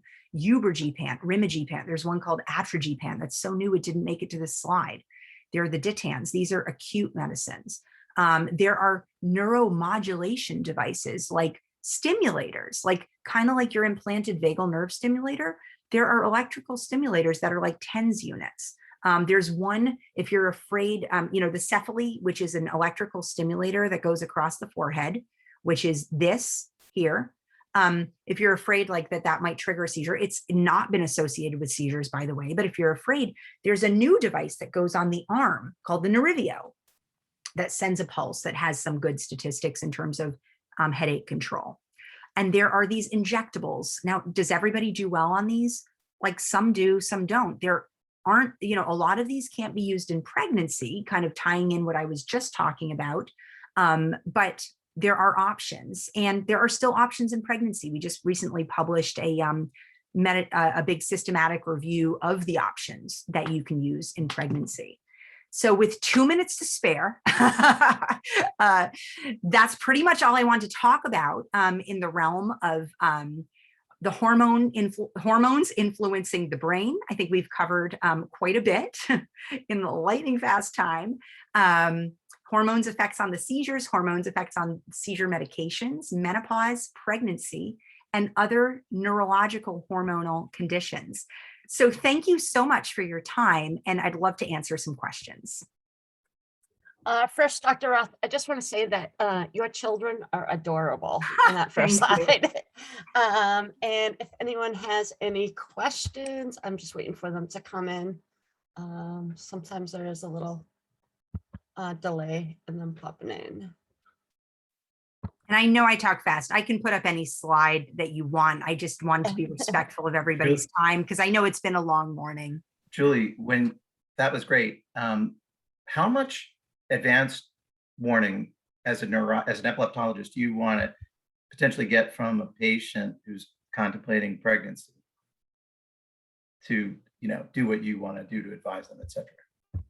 Yeah, that's such a good question. I think that honestly, it's not even about how much advanced warning. I think it's the keeping the open dialogue and, feeling, that the door is open to discuss that. Because as I said, while it might not be on everybody's radar, it is on my radar. And so if I'm not going to lie, and some of you may be parents in the audience, some of you, and you're not, and maybe you're parents of girls, okay? And you're not thinking your girl is going to have a baby one day, lest I say. But when she sees an adult neurologist, I am thinking that. And I'm not saying that to scare you, but I have a 9-year-old daughter, and I'm like, she might have a baby one day. So I'm already it sounds crazy, but that is actually the mindset. And so I keep the door open to discuss that. And I know that this is a talk on women's neurology, but with the hormones, it's because we don't know as much about men's hormones. It has been understudied. Men's hormones don't cycle in a predictable way, the way that the natural menstrual cycle is very easy to study because of its peaks. Menopause is hard to study because it's woo, So with pregnancy, to get at that question, how much time is sufficient, any time. It turns out 50% of pregnancies are unplanned. Let me say that again. 50% of pregnancies are unplanned. Does that mean 50% of women are complete flakes? No, but that's a real statistic. And you know who told me that? My OBGYN, who told me that among her friends who are literal OBGYNs, 50% of their pregnancies were unplanned. So just think about that. So in terms of advanced warning, it's make sure that it's on your doctor's radar. That's the key. So that's why I get that mix of patients, maybe you're pregnant already and we're discussing it. Maybe you're thinking about it. If you're thinking about it, the first thing I'm going to do, we're going to talk about folic acid, but we're probably checking a baseline level so that I know what we're working with. All right. I have a couple of questions that came in. Surely. So one is, can you talk a little bit about puberty and its effects on seizures? Yeah. Oh, I could talk a lot about puberty and the effects on seizures. And I'm going to try to talk a little bit, so there is a phenomenon of sometimes, and the short answer is it can be unpredictable. And that's not a very satisfying answer, but it's scary because it can be unpredictable. But I'm an adult neurologist, and I have seen a pattern where I have a patient and he or she will tell me, or they will tell me that they had seizures as a baby, and then they went into remission. And then sometime just after puberty, the seizures came back. Okay. What happened there? How did the puberty turn on the seizures? And the answer is nobody really knows. There may be some signal, there may be some neurological processes, particular brain conditions that might predispose towards puberty turning on seizures, but it's definitely a phenomenon that needs further study. Now, does that happen to everybody? No. For a lot of people and for a lot of children, they outgrow seizures, right? What we suppose as an adult is by the time they get to adulthood, it's like, okay, well, like, how are we going to manage this? And so we take a different approach. So it doesn't mean if your seizures came back in puberty or whatever, that doesn't bode poorly. Oh my gosh, they might still go away. You know what I mean? Like, it might have been a flare up, but absolutely, like, I have patients where that was a signal. Another signal, like, they were fine, and then pregnancy sort of almost was that little button that switched on seizures. What is that? It just needs more study. Is it everybody? No, it's just a pattern that we've seen. I hope that answers the question. Thank you. And the last question is, do you recommend increase in seizure medications after a woman has given birth? Okay, so the answer is it depends which seizure medicine, and usually what we're doing is during a pregnancy, we are usually increasing a medicine in response to following a level during pregnancy. And I say usually increasing because when there's more of you, the level is going to go down. And so we're kind of like keeping it up, like trying to keep a water level up in a leaky bucket. Okay, so we're trying to maintain a level. When the patient gives birth, the hormones return, and the certain pathways return to normal within 2 weeks, and others return within a month to 6 months. And so what we'll usually do with some medicines is we're lowering the medicine, although not completely back to their pre-pregnancy level. And so I think your question gets at sleep deprivation. And so even though they might be on a lower dose than they were during the pregnancy, they're not necessarily going to be as low as they were going into the pregnancy. And we're talking about this throughout the whole pregnancy because that's a hard pill to swallow. What do you mean I'm on more? Or like, what do you mean? Because the sensitive period is actually during the pregnancy and then immediately postpartum. And then we're going to kind of like land the plane. We're going to get you back to where you need to be. Thank you, Dr. Roth. Well, I just want to thank, first of all, the Epilepsy Foundation of New England for partnering with us today to permit this educational symposium. I want to thank all of our wonderful speakers, my friends and colleagues, Dr. Dhakar, Dr. LaFrance, Dr. Margolis, Dr. Bartolini, Dr. Ayub, and Dr. Roth for outstanding presentations, and thank the attendees for giving us your time on an early spring day. If there are any other remaining questions, I'm sure I would be willing, or any of the members of our panel who are still on would be delighted to field any more questions. I have one more. Thank you, everyone, again, for your time and information today and for your work and research in the ever-growing field of epilepsy. It is much appreciated. I was curious to know if the recording to today's presentation will be accessible, and if so, where it can be viewed. So I'm sorry, Dr. Blum, I didn't read the question first before I popped on. So yes, the recording will be available, and we will be sending you out an email probably closer to Monday to be able to get that recording, and it will go on our YouTube channel. And at the same time, you can always contact Norma Hardy, who works at the Rhode Island, and I will let Dr. Blum speak more about Norma Hardy in Rhode Island Hospital. So we're very fortunate to have Norma Hardy be our Rhode Island Hospital Resource Coordinator. She's ready, willing, and able to assist our patients to connect them with needed resources in the community or in the Epilepsy Foundation of New England, and to try her utmost to try to assist patients to get the answers and get the resources that they need to help their coping and managing their journey with epilepsy.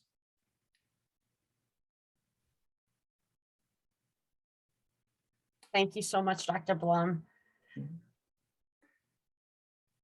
So next is if there are any other questions. Otherwise, at some point, the foundation has a seizure first aid presentation or something to that effect? I don't believe we're doing a seizure first aid Okay. presentation today. I see. All righty. All right. So thank you to all of the doctors who presented today. It was great to hear your presentations, and you guys were, your information was so informative for all of us, even myself.